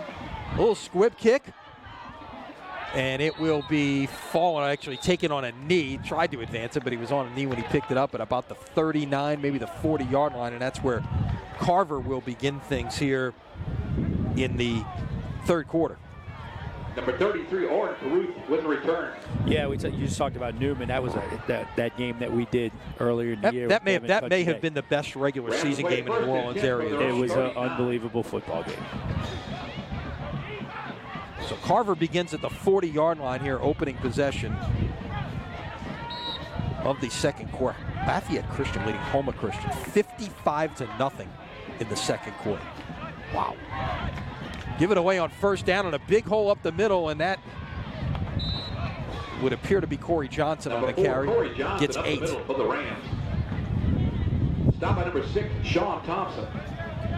You hear the wind on our a gain of 9 on the play. crowd mic there. The wind in the front coming through, and the wind is really picking up. You off to the left, you can really see those, the American flag, and that's the state flag, and the Plaquemines Parish flag blowing there. Curry's going to take it around the right side, and he's got room to run, plows over a defender and falls forward to about the 35-yard line. Make it the 36, I believe. Yeah, just a little read zone, and he pulls it and outruns the defense. Big game. Looks like they're going to stick to what they came out and did in the first half and run the football. They seem content to do that, and they're having some success in it. Other than the stop, they've been able to run the ball pretty good. So at the 35 of Belle Chase, one thing, except for that last drive that was only 3 plays before halftime on, every possession of this game has crossed the 50. So the teams have moved the football. Taking a shot deep, got a man open, and it is caught for the touchdown. Just when I say they're running the football, what do they do? Justin London, 35 yards to bring this thing even, and we'll take another look.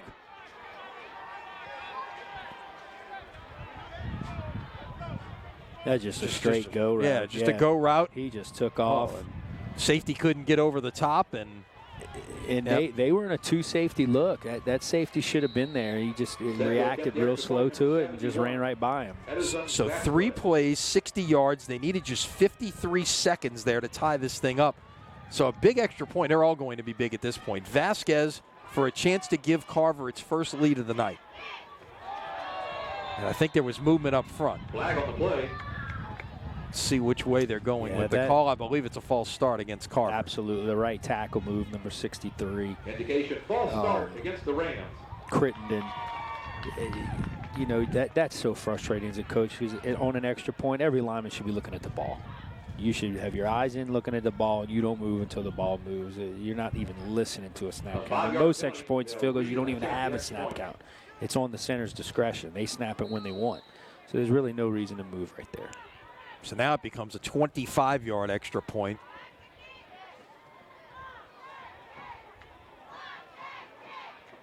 For Vasquez. Down, kick on the way, and it is no good, wide right. Yep. It got there, just hit the wasn't net. on line. Yeah, it was off the net, but no good.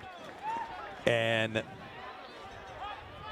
still have not had a successful extra point in this game. It is 12-12 with 11:05 remaining here in the third quarter.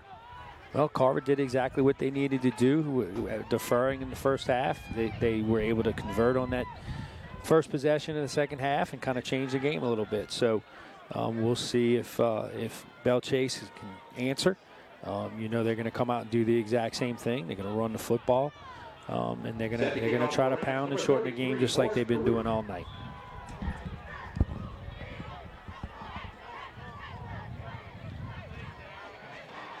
Back deep to return to kick for the Cardinals. Number 2, Ralph Jones. So I took just 55 seconds off the clock. The drive actually started at 11:58, so the drive took 53 seconds. 3 plays, 60 yards. first real kind of explosive drive that we've seen in this game. From the 14, looking for room to run.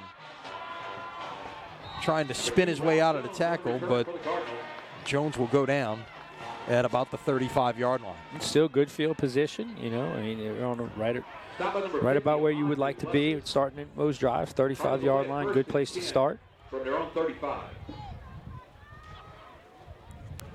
So Belle Chase will start at the 35, opening possession for the Cardinal offense here in the second half. And look, they were very effective in the first half. 2 scores and 3 drives. The one drive that they did not score on got stopped on 4th down at the 22-yard line. We'll go straight ahead on 1st down, get about 3. Number 6, Sean Thompson up the That was Thompson, the fullback. I don't there. expect to see anything different from the Belle Chase Cardinals on offense. Number 3, Jamel Cooley. They're going to keep. That's what they do, and they're going to keep doing it. You might see another, little wrinkle, like the little pop pass to the tight end we saw in the first half, which was the big play for them on their second scoring drive. But other than that, you're going to keep seeing power, veer. We haven't seen the option tonight, which I know Coach Myers runs it. You haven't seen him pull it. Don't know if that's a weather thing, a field thing, or if he just, they're getting a good push up the middle and don't need to. But wouldn't be surprised if you maybe see that, coming up soon as well. And flag is down. It's like a false start against Belle Chase. So it's going to put them behind the chains here. Yeah, the left guard just kind of got up. Sherrod Manuel just kind of looked like he just kind of stood up out of his stance for no reason. It was kind of strange. Ball was down at about the 39-yard line. The spot looks like it's closer to the 33.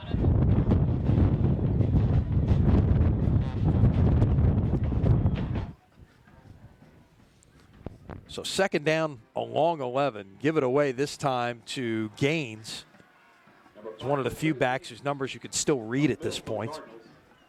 Great job by the Carver defense. Linebacker came from the inside. Looks like, who is that? Number 3, Jamel Cooley. Cooley's been out.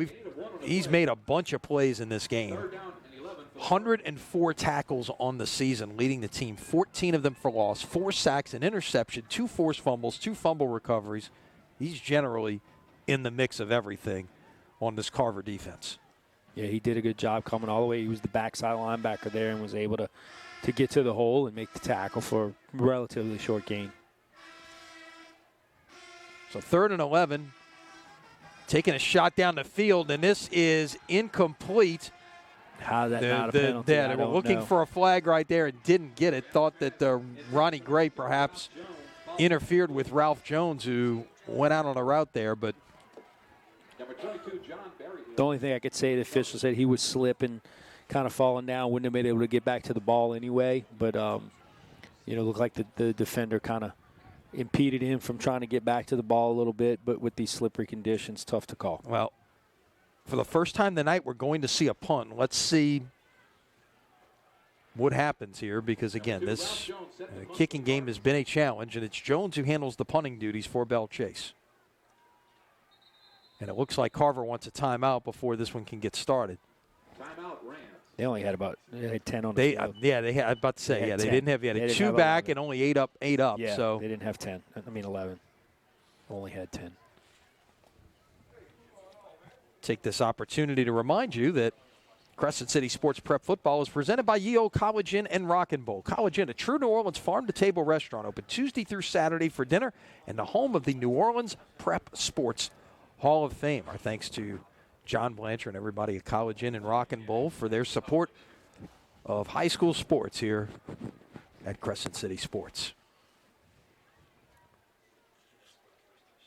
So it's the punting game presents a number of question marks when you're dealing with a wet ball in these field conditions. First, you got to handle a snap.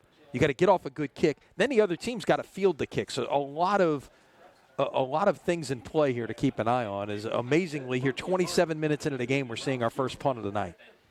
Yeah, you would have thought field conditions, it would have seen a lot more punch just because with no traction and so forth. So Jones Line drive kick. Everybody gets away from it. It will be downed at about the 41-yard line, so about 25 yards on the punt.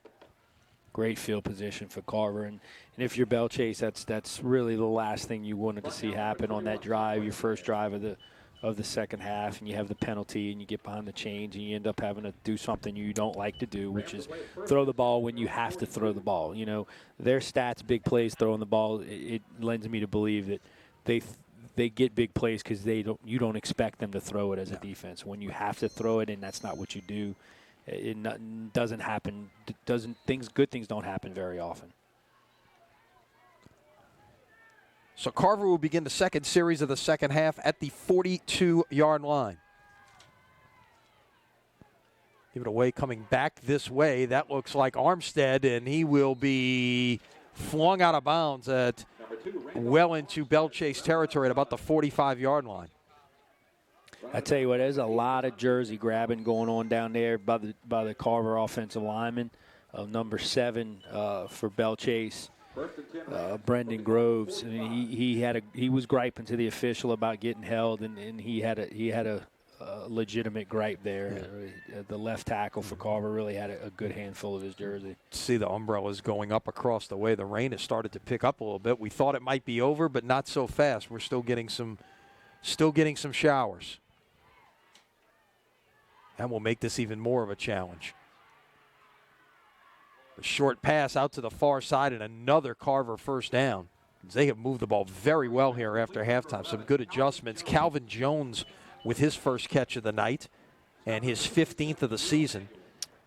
You said earlier that's a run to a spread offense. That pass right there, just throw it out to the receiver. That's a run play. I mean, it serves the exact same purpose. Already a couple of passes here for Carver in the second half. They only had 16 yards passing in the first half. Armstead will read option right there, and he takes it at the mesh point and bounces it outside and gets about 3 on first down. Yeah, good defense right there. That's as well as they played the run all night. Did a good job bouncing it. The linebacker spilled outside and held him to a short gain. Let's see if Carver tries to put it in the air again, maybe throw it up where they are in the field, close to the red zone. You know, again, probably 4-down territory. Might want to take a shot right here. Call it 2, actually, on the play. 2nd down and 8. The ball at the 29-yard line of Belle Chase. Big possession in this game right here early in the third quarter. Carver looking for its first lead of the day. And that is well defended right there by Belle Chase as Curry looked to roll out and had nowhere to go. And we'll get back to the line of scrimmage. It's going to be 3rd and 8. Yeah, nobody was open. Great coverage by Belle Chase. He had to pull it down and try to run. Linebacker was sitting right there waiting for him and made a good tackle. Now we got long yards for Carver. Check it. It's going to be a loss of 2. But again, you're almost 100% guaranteed it's 4-down territory right here, and you should call your plays appropriately. It's 3rd down and 10. The ball is at the 31-yard line of Belle Chase. The line to gain is right just short of the 20 at the 21-yard line. Look like they're going to bring pressure here. And they do off the edge. Curry, they got it blocked up, and it is incomplete. It's in and out of the hands of Jones. Pass intended for number 11. Calvin Jones is incomplete. And it's now 4th down and 10 from the 31. And again, like you mentioned, Lon, this is 4-down territory. It's simply too close to punt. They'll put it down actually at about the 30-yard line. Not to be critical here, but I think this seems like more of a situation of how there's execution with a 5-man officiating crew. The ball got moved up a yard on that spot right there. Quite possibly. And sometimes these crews aren't normal crews that work together. They're kind of piecemeal together from a different region, so maybe they're just not familiar with one another either. Right. Armstead in the backfield alongside Curry. 4 wides, 3 to the bottom of your screen, 1 to the top. Curry. We're going to take a shot deep. Instead, he'll dump it off to the running back, Armstead, and nicely defended that time by Belle Chase. Quentin Kalutovich on the tackle stops him short of the first down. Brought down by number 10, Quentin Kalutovich. And Belle Chase with a huge stop right there. After that 3 and out, they're going to get the ball back at the 24-yard line here with 6:55 remaining in the third quarter. We got a Carver player down.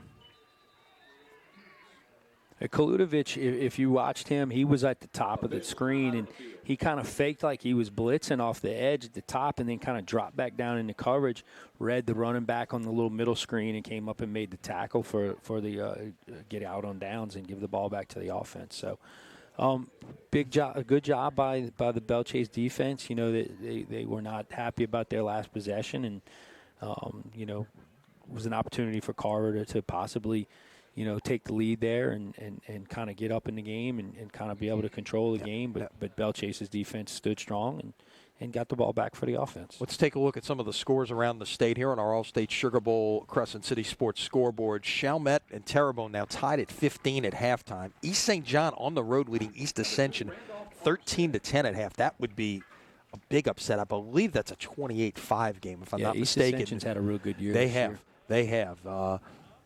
Destrehan leading Hammond 15-0 at halftime. Lutcher on the road leading Breaux Bridge 7-6 at half. I believe that is a 18-15 game. Lutcher's had a little bit of a disappointing this season this year. About a 500 year. Yeah. But look, that's one of those games. Again, we talked about those 17 to 24 seeds in those tight schedule, seed like matchups. Said, yeah. They've played a great schedule, but they get a chance to possibly have a home game if they can go on the road and win and I've coached come in to that the dog stadium. yard. It's That's not a tough fun place to play. No, and they would play Warren Easton if Easton wins. Oh, wow.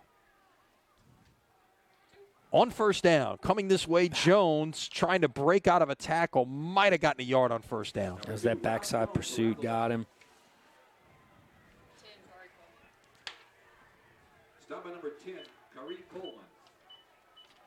And we've called Coleman the defensive end's name a number of times tonight. UAB 14 offer, tackles for loss. Yeah, he's got a Division I offer out there. And look, you know, you're going to see that certainly at this level. You're going to have some players. And look, these schools have produced Division I players over the years on both sides.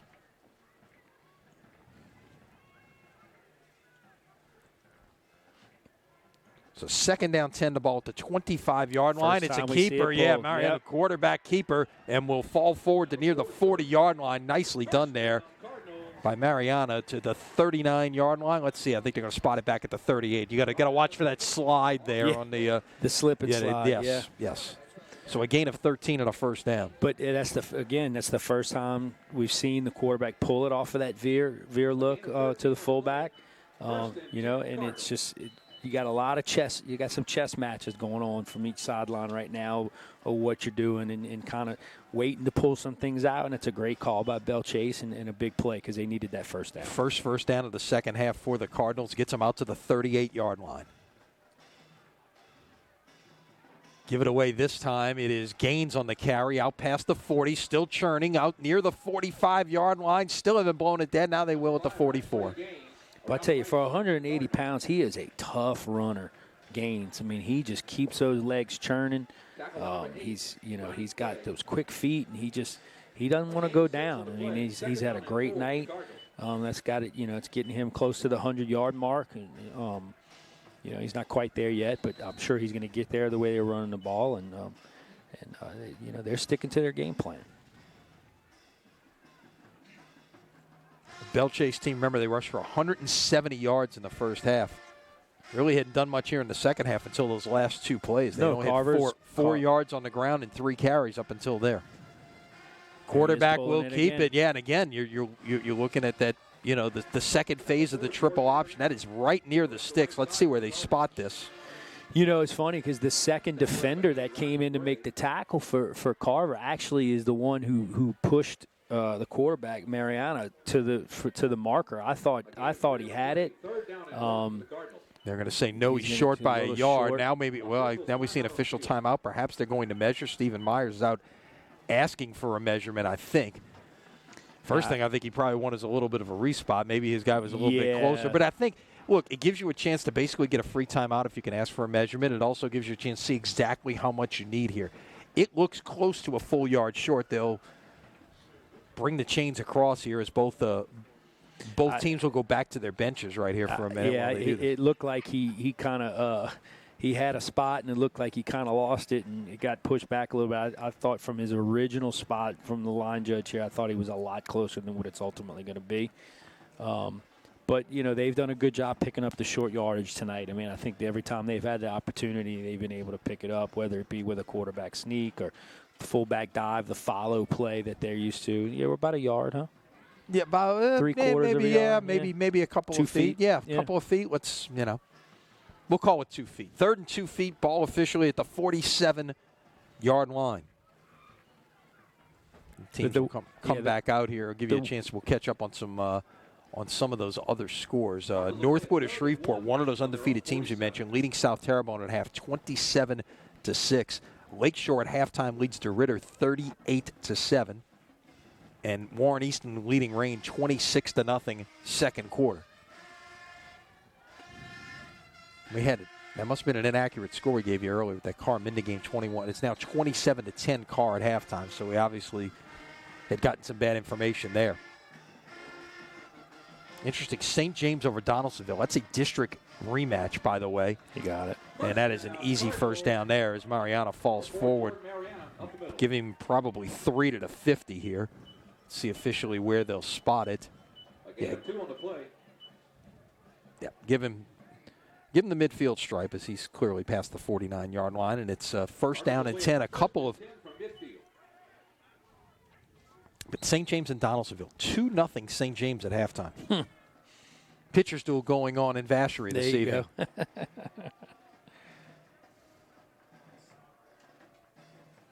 Yeah, that looked like a little bit of a busted play, but it will get back to the line of scrimmage there. Number 2, Ralph Jones around the left side. Yeah, and in these field conditions, you're going to have that every once in a while. You're going to have some bad meshes, some slip. Your timing's going to be off a little bit because of the wet field. You don't want to be in 2nd and 10 situation, but the last couple of times Belle Chase has been in it, they've been able to overcome it. Maybe look for that option, pulling it again. We'll see. But the Belle Chase coaches have done a good job checking at the line and getting in good plays most of the night. So 2nd and 10, the ball at midfield.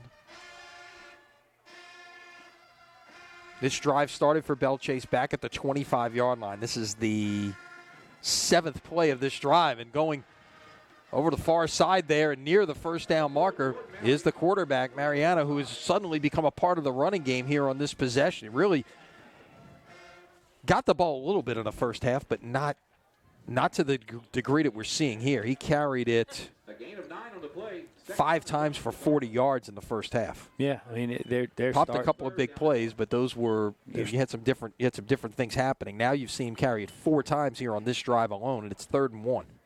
Well, they're starting, like you said, the second part of that triple option. They're starting to use it. They didn't use it at all in the first half, but now they're starting to use it, and it's effective. Yep. Put it at the 36 as Mariana carries again on a quarterback sneak there. Look, 3rd and 1 in this offense. That's exactly where you want to be. Oh, I mean, of course, you'd rather have first down, but if you're going to have to have a 3rd down, you want it to be 3rd and 1. No, absolutely. It was funny though. When all those years I coached for Barry Wilson, we ran the spread. He would rather be in 3rd and 10 than 3rd and 1, and we had a better conversion percentage at 3rd and 10 than we did in 3rd and 1 out of the spread offense. So, but in this offense, you're absolutely right. 3rd and 1 is right where you want to be. This has been all on the ground by Belle Chase in this possession. 8 plays, 8 runs. They've only thrown it 3 times tonight. Give it away to the fullback. Oh, I think Did the ball come on the out? ground. I think so. Carver's saying they may have it. We'll wait for the officials to come in. Yep. And it's Carver football. That's unfortunate for the Cardinals. Yeah, first turnover of the night comes at the 2:21 mark of the 3rd quarter. Now, Thompson is still down. He was the one who had the ball and knocked out. And one thing I want to say is Thompson's been playing both ways tonight. He's been on the field. Yep, been playing a lot at linebacker. Yeah, and it's been a factor. Don't take me out. I'm surprised that the officials aren't making him go out because he was on the ground. But I guess change of possession gave him a longer opportunity to get up. Well, that you didn't see trainers out on the field either. Right. So Carver takes over here with 2:21 remaining in the quarter. Belle Chase kept it for over 4.5 minutes. Kind of flipped the field a little bit, but nothing. The turnover makes First it an empty possession. Yep. RPO. Curry now will run, put it down, and crosses the 40 out to about the 43-yard line. Number 1, Quincy Yeah, the secondary Lake, there was another RPO, and kind of gave the quarterback a bad read. He pulled it, thinking he was going to have the throw to make, and the Belle Chase secondary covered it up pretty good, made him scramble. He still picked up good yardage, but good job by Lakeshore's secondary. Now Thompson just came out now. He signaled to the sideline and came out, so he's been number 21 has replaced him.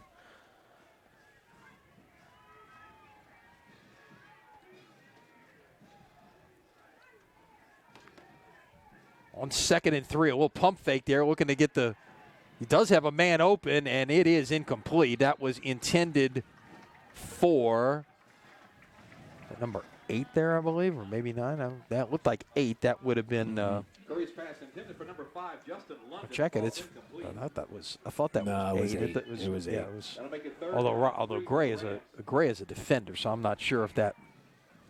Maybe it might have been that they just put him in a New Jersey because his jersey, if you remember, if that was London, he was coated in mud. Could be. Yeah. Yeah, it well could be. No, it was 5. I followed him on a sideline. Okay, it is 5 London. Okay, so they did clean up the jersey a little bit because you had no way of knowing who. Good play who by he was. Manuel, the free safety. Though. Right. He did a good job coming up and making a play right there. That was just a little late by Curry there because London was open. Draw. And here comes the draw play, and it is well defended right there, and it's going to be just short of the first down. This might be 4-down territory right here, as close as this is. Well, you got a left foot, right foot spot here. You got one guy right on the line. Okay, so they got the short spot. So it's 4th down and 1. The ball, they've got it touching the 45-yard line. It's a good full yard to go here, and it's going to be decision time for Byron Addison. And while I understand, look, 4th and 1, you got to feel like you can get 1 yard. Do you want to we're getting late now, okay? We're down to a minute 10 in the third quarter. You're nearing, do you want to give Belle Chase a short field to work with? It's a real tough call. What I will say on that is most coaches go into the game with a game plan saying, like, hey, in this situation, we're going to go for it. Field position, yardage, so forth. So he came into the game tonight with that decision pretty much already made. You know what I'm saying? So it looks like they're going to go for it. And I'm sure he had that in mind all week. That it's not more than about a foot. And really? let me say this right there. As you saw the measurement, okay? There's either something wrong with the chains or there's a mismark on the field because the front of the chains was probably past the 36-yard line, and that ball was almost touching the 45, and it was a foot short. Yeah. Well, so something didn't jive right there. Some short chains, huh? Yeah. Could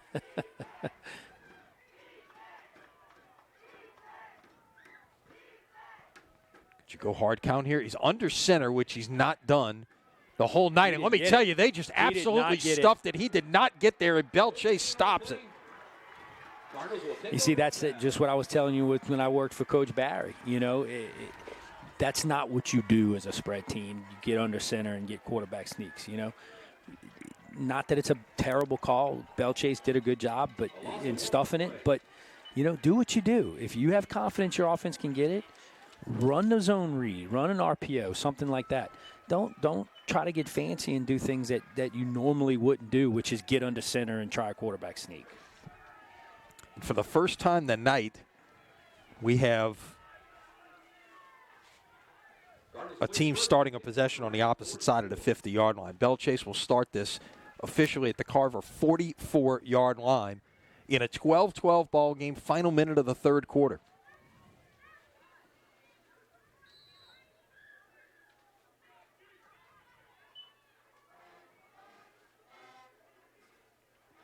Three receivers. Give it away to the fullback. And that's up near the first down there. Sean Thompson is just a load. Oh, You mentioned that size, 5'7", 225. He just, loaded the ground and just keeps him churning and gets out, gets 8 there on first down. He is thick, man. You look at him, he can't even hold his arms down at his side. I mean, he is bowed up. He is a good-looking football player. Quarterback sneak right there. They went on a quick count at Mariana with the first down to about the 31, maybe 32-yard line on what may be the final play here of the third quarter. I wouldn't run another one if I was Belle Chase. Let it play out and come down to this end of the field, which has been played on a whole lot less tonight than this end of the field. If we look to our right, it's torn up pretty good. But if you look to our left, you still got a lot of green grass over there. Get to the good side of the field. Certainly as you get inside the 20. No doubt about that. Oh, this right side away from the scoreboard is really torn up pretty good. And Stephen Myers will wave his offense back over towards the bench. He'll talk to him, let the clock run out, and that's going to do it for our third quarter of play. We've got 12 minutes to go in regulation in Belle Chase. 12 is the magic number. We are tied at 12 in this first round Class 4A matchup. It has been what we thought we would see and then some. We'll be back with the fourth quarter. Stay with us right here on Crescent City Sports.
So here we go with the fourth quarter of play. Belle Chase will begin 1st and 10 at the 32-yard line. Give it away to Gaines off the left side. Maybe a yard.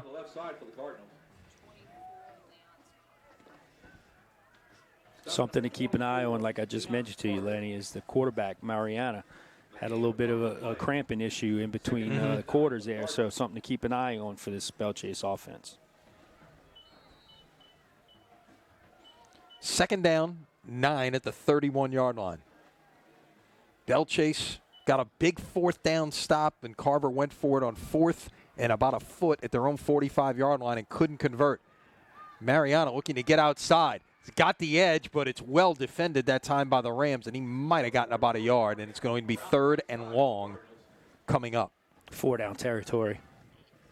Stop number 8, Ronnie Gray. You're down inside the 30. Field goal's not an option. You're not going to punt. They're going to. It's two downs to get 7. Yeah. Call it 3rd and 7. The ball at the 29-yard line. Line to gains the 22.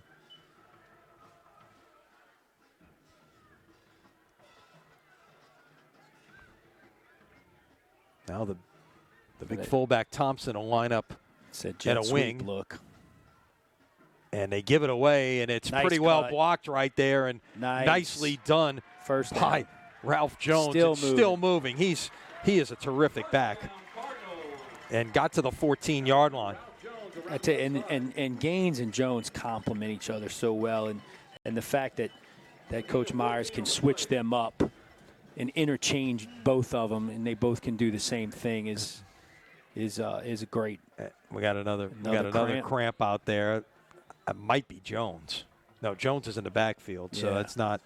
I think it's a lineman. Check that. That's Severio Relli, the tackle, the 5'10", 200-pound senior who is down, and they will work on him right now. Again, you wonder why you cramp in 50 degrees. Well, because they don't drink water. The kids, they won't drink it, don't think they have to, and you still are sweating out there, and you're losing fluids, and it can happen. No doubt. Gives us a chance to remind you, Crescent City Sports Prep Football presented by Madera & Sons Towing and Deep South Construction and Salvage, providing versatile, safe, and efficient marine towing, construction, salvage, and more to a wide range of customers in the oil and gas industry. Family owned and operated with 3 generations of knowledge, experience, and hands-on expertise to meet the specialized needs of their customers. Go to MaderaTowing.com to find out more. Doing a great job here in Plaquemines Parish. This is our first trip for our Crescent City Sports broadcast to cross over into Plaquemines. And glad to be with you tonight, and we've got a good one on our hands, Lon. Let's see. We thought it was going to be. I mean, we really did. on paper, which you don't like to say, but on paper, everything looked like a good matchup, and it's played itself out just like we thought.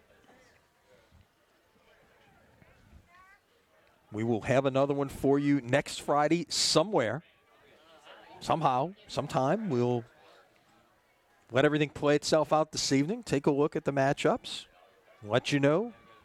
Stay with us at Crescent City Sports. We will let you know as soon as we know where we're headed next Friday night. 69 is 96, so let's make sure that. From the 14, quarterback Nice hole. on the run, down inside the 10, near the first down marker, will be marked down at the 6-yard line. A gain of 8 for Mariana, who has really become much more of a running threat here in the second half, Lon. Yeah, that was off the jet sweep again, and he just kind of pulled it, and it was, we call that like a quarterback power read off the jet sweep, and nice hole by the offensive line, and now you got short yardage and able to get a first down inside the 10. Right, second down 2, the ball is at the 6-yard line. That's Gaines and Thompson in the backfield. And off the left side, first down, just short of the goal line. Mariana will get to the 1. He looked like he kind of ad-libbed that, almost like he said, you know what, I'm just going to take the ball. And because it didn't really look like the linemen were blocking that way. He just kind of took it and went off the left side, and now they got first and goal and 1. Big drive Could by be their one of those offense. things where he just saw something and changed the play at the line of scrimmage. Absolutely.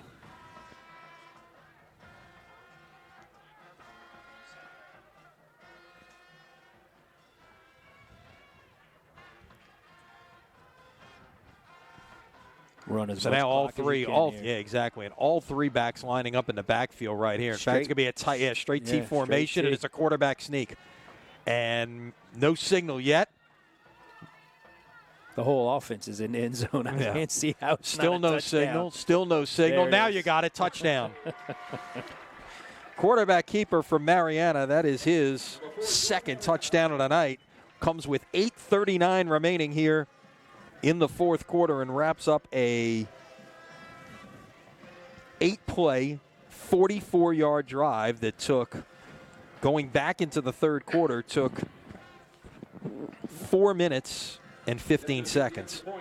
8 plays, taking 4 minutes and 15 seconds, all runs. Now, this extra point is huge right here. Yeah, you'd like this to get to be a 7-point really game. They will big, try the big, extra big. point again now with Fury. They went for 2 last time. Fury's kick. Wait, Westwood flags first.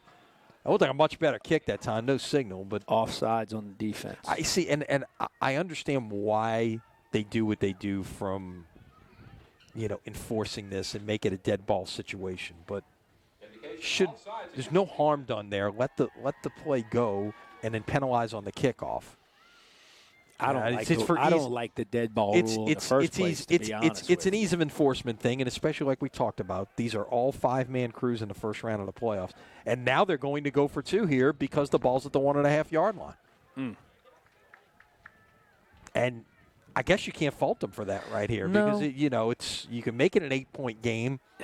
Then No, I hear then no matter what, the only way they can tie you. That's it. Yeah, It is a risk. And it might be what they got into, and they that might be what Coach Myers is thinking. That hey, we get the 2, they're going to go for 2 because whether we get the 1 or not, because they're struggling kicking extra points as well. So, like you said, now no matter what, the worst you can do is tie on another score. Right. It will take 2 scores to beat you at this point. 20-12. Belle Chase with the lead. 8:39 remaining here in the fourth quarter.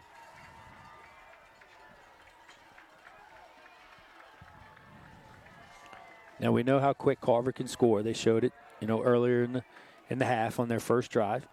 Took them less than a minute on the opening drive of the second half. Now, they've had it since then, and twice now.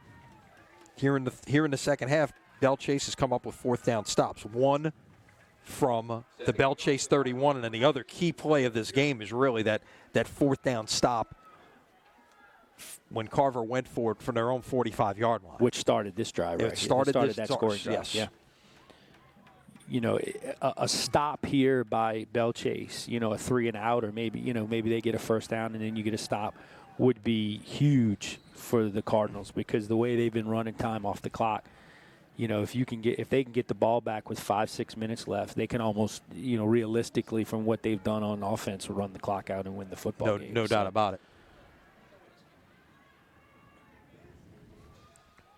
Oh, Kick on its way, and he kicked it deep. Wow. To the 11, where that is Armstead They got looking to make something happen. Good. Yeah, they do. Great Inside coverage. the 20-yard line, and they threw a little wrinkle there at him. They've been squibbing all night long, and all of a sudden, bomb one deep there over everybody's head.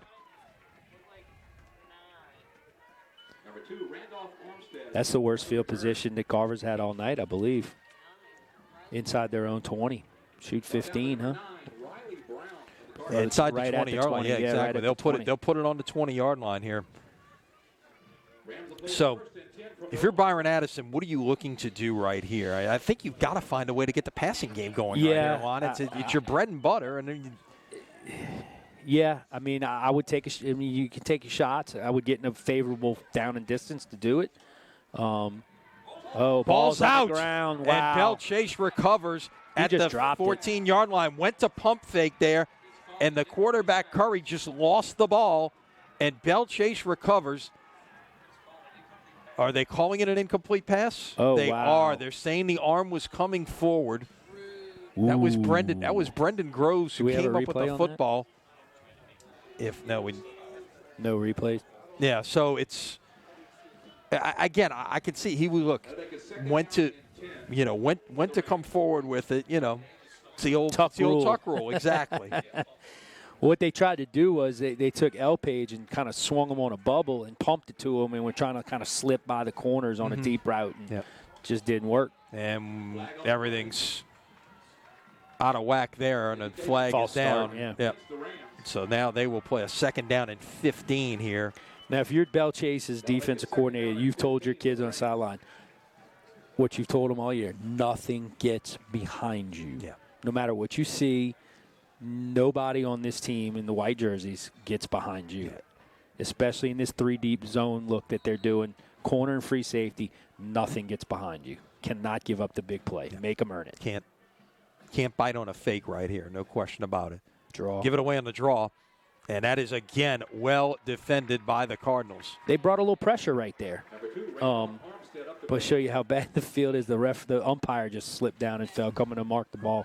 But they brought a little pressure there. And, field position, you have that luxury. You got them pinned down deep, long yardage. Now you got 3rd and about 17, 18. 17, the ball you at the can- you can do 13-yard that a little line. bit now. And this is what you talked about trying to get that 3 and out. This would be big right here Oh, and the field for the position Belle Chase you get out of defense. it, And too. exactly. Pin this far back. Has a chance to be a big situation right here. Taking a shot, Middle of throw the it field. underneath, and that is short of the first down. That's it.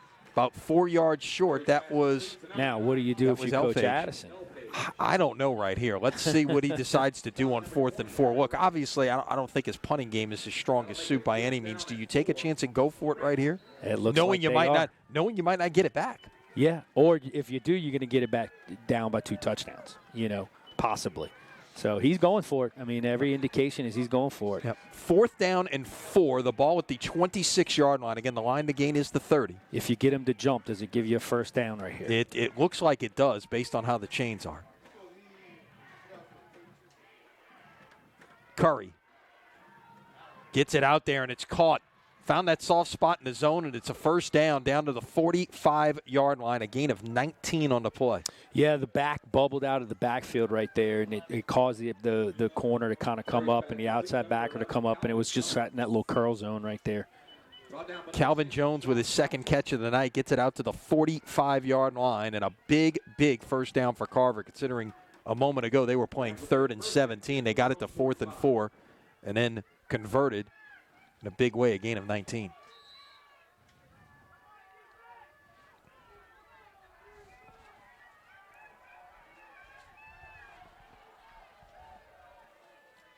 Under 7 to play.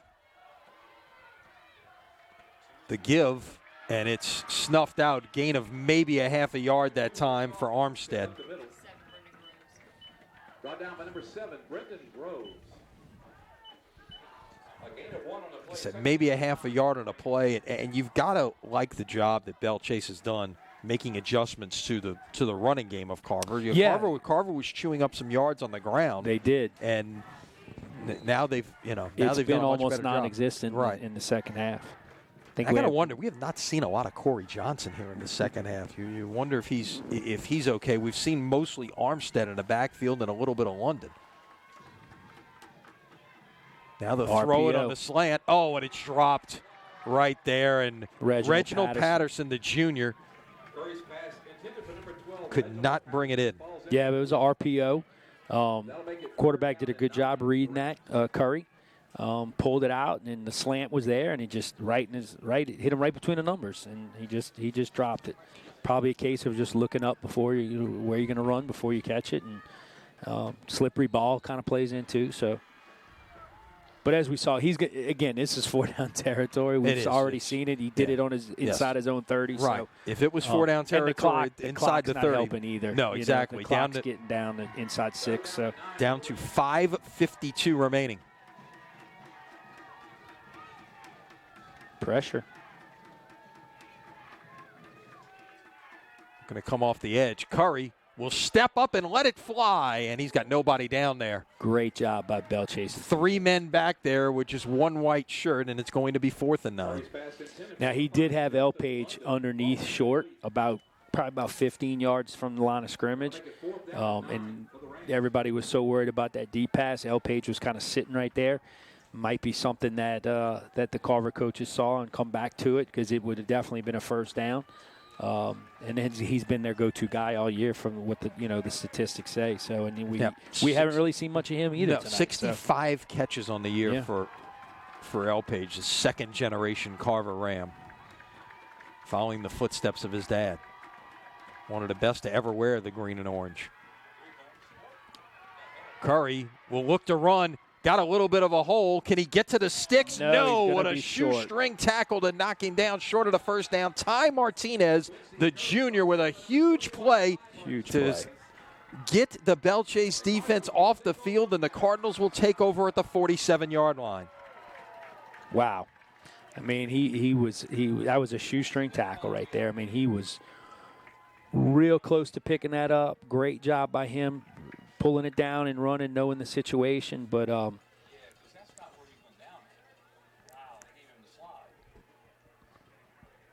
here's an interesting situation. They've already moved the chains. And now the referees are saying they want to measure it. But I was watching over there, and the chains were moved to giving the ball back to Belle Chase. Wow, and this did not even look close. No, it wasn't. It was a terrible yard, spot by the linesman. A yard and a linesman. half, 2 yards short of the first down, and it's you got to. What did it? Oh They're wow, giving they him a just first gave down. the first down. Okay. Are you kidding me? Yeah, that was bad. The chains were moved. The chains moved towards the scoreboard there. Wayne Myers, I mean, he has to be going ballistic right here. That was absolutely terrible. Well, here it's as simple as this, wasn't Lon. even close. Okay, the drive started the series of downs started right at the 45-yard line. You needed to get to the 45. Look where the ball is. The ball is at the 46-yard line. Yeah. This is really poor by this officiating crew right here. And again, we don't like to criticize officials. They're out there doing their job, but I mean, like you said, this you have it written down, which keeping track of the chart. The series started at the 45. It's not even close. He needed to get to the line. He needed to get to the 45-yard stripe, and it's a good yard short. Right back and a to slant, that a first down. It should not down be to the 30-yard line. Now. That's a shame. You hate to see that. You know, those kids fighting out there hard, and to have that happen is really tough. But hey, you got to toughen up. You got to now you got to come up with a stop here with 5:17 to play. Crying about it now is not going to do you any good. Complaining about it's not going to do any good. You got to play football. You know, you want to win a football game. Let's do it again. So from the 30. Great job. Oh, nice job off the edge there, and it brought down. Great number 20. Regis. Rodgers.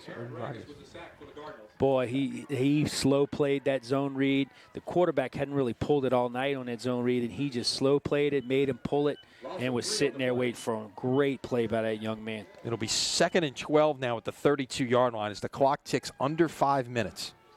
Returning all-district player, I believe, Regis for Belle Chase. Good job by him. 5'10", 190-pound senior. 2nd down and 12.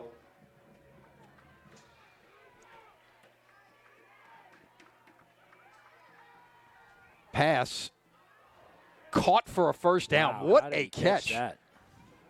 I mean, that was, boy, you talk about pluck that off of the blades of grass. And that's was- London. That was an London amazing right catch. at the 20-yard line. That was right at the line to gain, and Now look that how call. long he's holding the chain. That linesman's holding the chains now. no, wait, it's down at the where are they putting the football? Let's see. They're going to put it down at the 19-yard line. Ball spotted at the 19 of the Cardinals. So into the red zone now, down by 8 with 4:14 to play.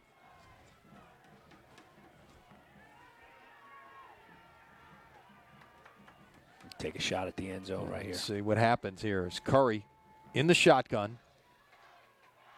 We'll run a little option this time. Kind of a two-hand shovel Yeah, to Armstead. kind of underhanded it. Get it- Randolph Armstead. Get it to That's the first See the time we've spot, seen yeah. that tonight. That's, good play call right there. looks like it's at about the 12-yard line.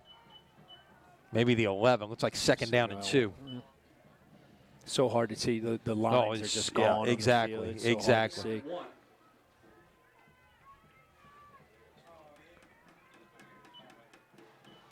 Oh, man, in motion. You got 3 to the bottom of the screen. It looked like there was movement Yeah. early at the bottom, and I think they The got man it. in Yeah. motion started to turn up too soon. Yeah, they'll call it a false start. Now I think that was L Page, if I'm not mistaken. The Rams.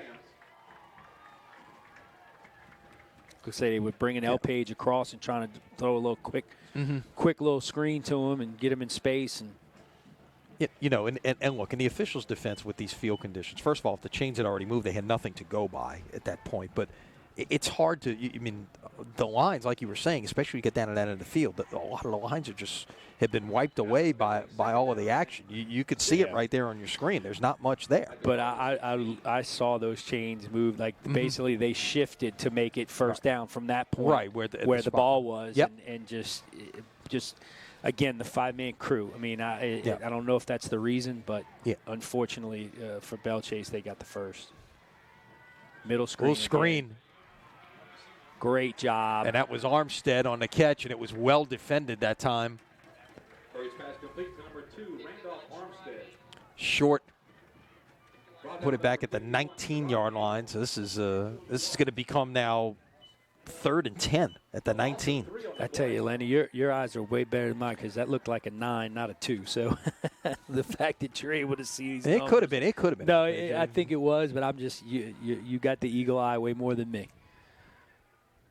3rd down and 9 for the Rams. 2:20 to play. Now, obviously, everything's we've been said it four-down all night. territory. Yeah, we've we've seen said a it couple all of night. fourth-down conversions. This You only drive, got 2 remember, minutes on the clock now, too. Right, exactly. So play action. Curry will step up and run. Looks to throw it and that's going to be an incomplete pass. He got it away just before his Slow knee down. went down. The whistle blew. Yeah, they're playing it out, but the whistle had blown. So it's going to be 4th down and 10 now at the 19-yard line.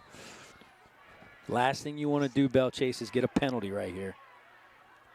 Got a little scuffle going on down here where the ball was. This is going to be the 15th play of the drive coming up. Keep in mind, Carver has twice converted on 4th down on this possession. The 4th and 4, the 26 for 19, and then the controversial 4th down and 9 conversion where it appeared that Curry on the scramble did not get to the line to gain, but they gave him the first down. Well, this is the ball game right here. I mean, without a doubt, this is the ball game. If Belle Chase gets a stop here on 4th and 9, 9.5, they're going to win this football game. I don't know how Carver many, has, if- but Carver has two timeouts timeouts. remaining if they did, if you they failed would to have get to it. get a first down. Yeah. Right. but in all essence, you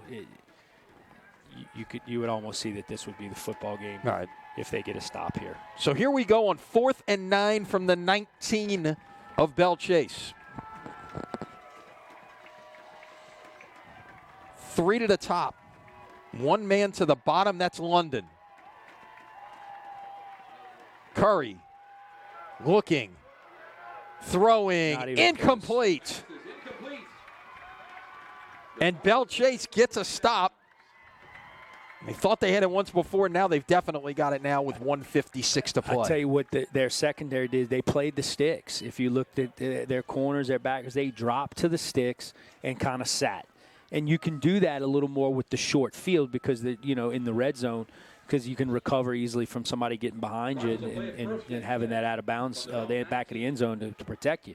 But they played the sticks. Great job by the secondary. Didn't get much pressure, but nobody was open. And he tried to force it and come out on downs.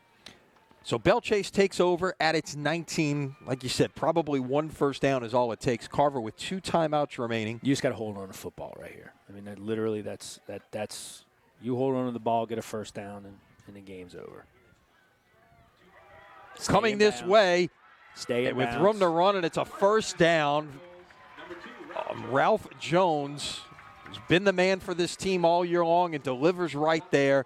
A gain of 17, make it 18 yards to the 37-yard line. Now, and you can't take that. Looks like he's gonna take it, but it's almost like you can't. Yeah. Yeah, you might have wanted to wait right there because the clock stops to move the chains. Right. And then they could have run 25 off and get down to 120, but right. With only 2. You're gonna have to let one play run. I mean, and I would be absolutely floored if this ball goes up in the air at all on this drive by Coach Myers. I think I would have to say I'd seen it all if this ball goes up in the air. And he's going to run the football right here, and I think Carver knows that. Everybody sitting in the stands knows that. So you're going to have to let one play run, and that's 25 seconds off the clock. So call it now, call it later. One way or the other, you're going to have to let one run. So they will play it from the 37-yard line. Let's see. Not yet time for victory formation, like you said. You got to get, with that quick first down, now you've probably got to get one more here, although you could come pretty close to taking all of this off the clock right here without one. There's a chart that all coaches have that show you how many timeouts, how much time where you can take a knee. I think this might be just a little bit above it, like you said, but close. Give it away on 2 first hands down. on the football. They're going to try and rip it out right here. Rip it out, no doubt. That was Gaines. Yeah, Gaines picks up 4, and Carver's coach Byron Addison will call his final timeout with 1:41 to play. Yeah, so you figure if there's 40 seconds running off between plays, and it's not exact. This is not the NFL. No. Remember, it's not they spot it, and then once it's spotted and everything's ready to go, then they start the 25-second clock. So it's not like you see on Sundays where as soon as the ball is down, they start a 40-second clock.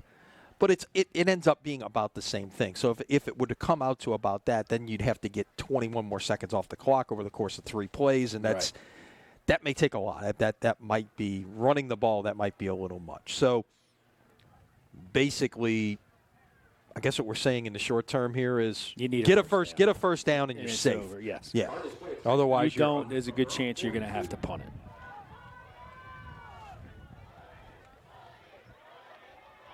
So if Belle Chase can hold on here, it appears they are headed over to St. Martinville next week. Tough place to play there. No doubt. Ooh. Quarterback will keep it that time, get a couple. Number 4, Jordan Ariana up the middle for the Cardinals. To about the 43-yard line. Well, it'll be 3rd down and about 4. Again, Rams out of timeouts. You see the clock at the bottom of your screen there. They haven't 1:20 even to started play. the 25-second clock yet. 3rd down and 4 for the Cardinals. Let's Now see. they just Now they started. do with 1:15 left. So if you let this run all the way down, and they will, You're talking about snapping the ball at about 51 seconds, and it might even be a situation where Stephen Myers chooses to use a timeout before he snaps it just to maximize. Call the timeout right as the clock hits 0, try to maximize it even more. They'll sneak it with 5 on the play clock and got the first down, and that will do it. They went a little quicker than maybe they expected and got him napping a little bit, and the quarterback sneak by Mariana gets 7 yards out to midfield, and that will do it. And Coach Myers has done a great job with that all night, just kind of making it look like they're going slow and relax, and then boom, snap the football real quick like that. And they've caught him pretty much every time doing that.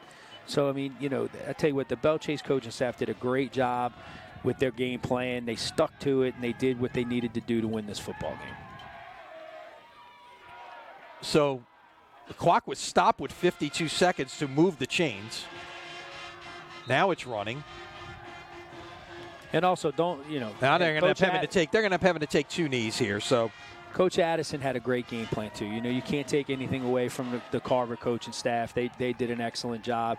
It came down to a couple of stops, some 4th down, a couple of turnovers, and then that's kind of what the ball game was. All right. We'll take one more knee to do this now with 28-27. You see the play clock is at 18.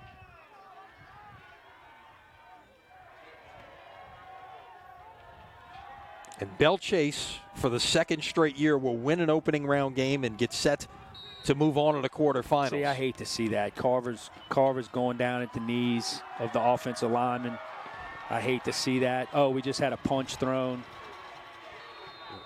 They've quickly stepped in here and broken that up. You hope that Final score, the Cardinals 20. you hope nothing comes out of that. But again, trying to make a play there at the end and do something, but you can't. Same time, you can't cross the line either. No. The clock has struck 0, and Belle Chase will move on to the second round of the Class 4A playoffs after a 20-12 victory over Carver here in Plaquemines Parish. This is, I think, what we expected, a very tight, competitive game, and it turned out that way. And Belle Chase, with their ground game, ended up prevailing in the end. Yeah, 2 good football teams, 2 good programs, 2 good coaching staffs. Unfortunately, like you said at the beginning of the broadcast, when you get to playoffs, somebody's got to lose and somebody's going home. No matter how hard both teams play, no matter how much success both teams have, and that's the shame of it. But that's the reality of it too in the playoffs. And both sides will learn from this. Both sets of players on both teams will learn from this moving forward. One playing another week, the other one seniors moving on in life, and the returning players taking it as a lesson to work harder for next season and try to improve on what they did this season. So, but that's what the playoffs are all about. It's a learning experience, and it's what it is. It appears that Belle Chase will head to St. Martinville next week. Last we had 34-0 St. Martinville at half in that one. So we'll see how that all shakes out. But in any case, this has been a lot of fun this evening. This is what you expect. First round, a competitive playoff game, and especially with 2 tightly seeded teams. And congratulations to Belle Chase and Stephen Myers. They will advance out of the first round and into the second round for the second year in a row. Carver's season will come to an end at 7-4. Belle Chase is 9-2 on the year. Lon, it's been a lot of fun tonight. Thanks for always thanks a for pleasure, Lenny. I love doing this. How much I love the game of football and being able to talk about it and watch it and watch young players compete at the highest level. It's what I love to do. So no doubt. Thank you. Thanks to Adam Bryan, our producer this evening. Matt Merritt, who had the toughest job of the night tonight as the rain kept coming off and on and that wind kept blowing and stuff. He was up here on top bringing you all of the pictures this evening. Again, a reminder, head to CrescentCitySports.com. You're already there, I hope, or you're watching us somewhere else. Head to CrescentCitySports.com for our All-State Sugar Bowl scoreboard. Get all the finals. We'll set the scene for you for Week 2 of the playoffs. See who the winners are, see who the losers are, see who's moving on. It's the best time of the year in Louisiana high school sports. For Lon Elsey, for Adam Bryant, for Matt Merritt, I'm Lenny Van Gilder. We'll be back with you next Friday night from somewhere. We just don't know where yet. We will let you know, so stay with CrescentCitySports.com. We'll keep you up to date. Until next Friday, so long, everybody.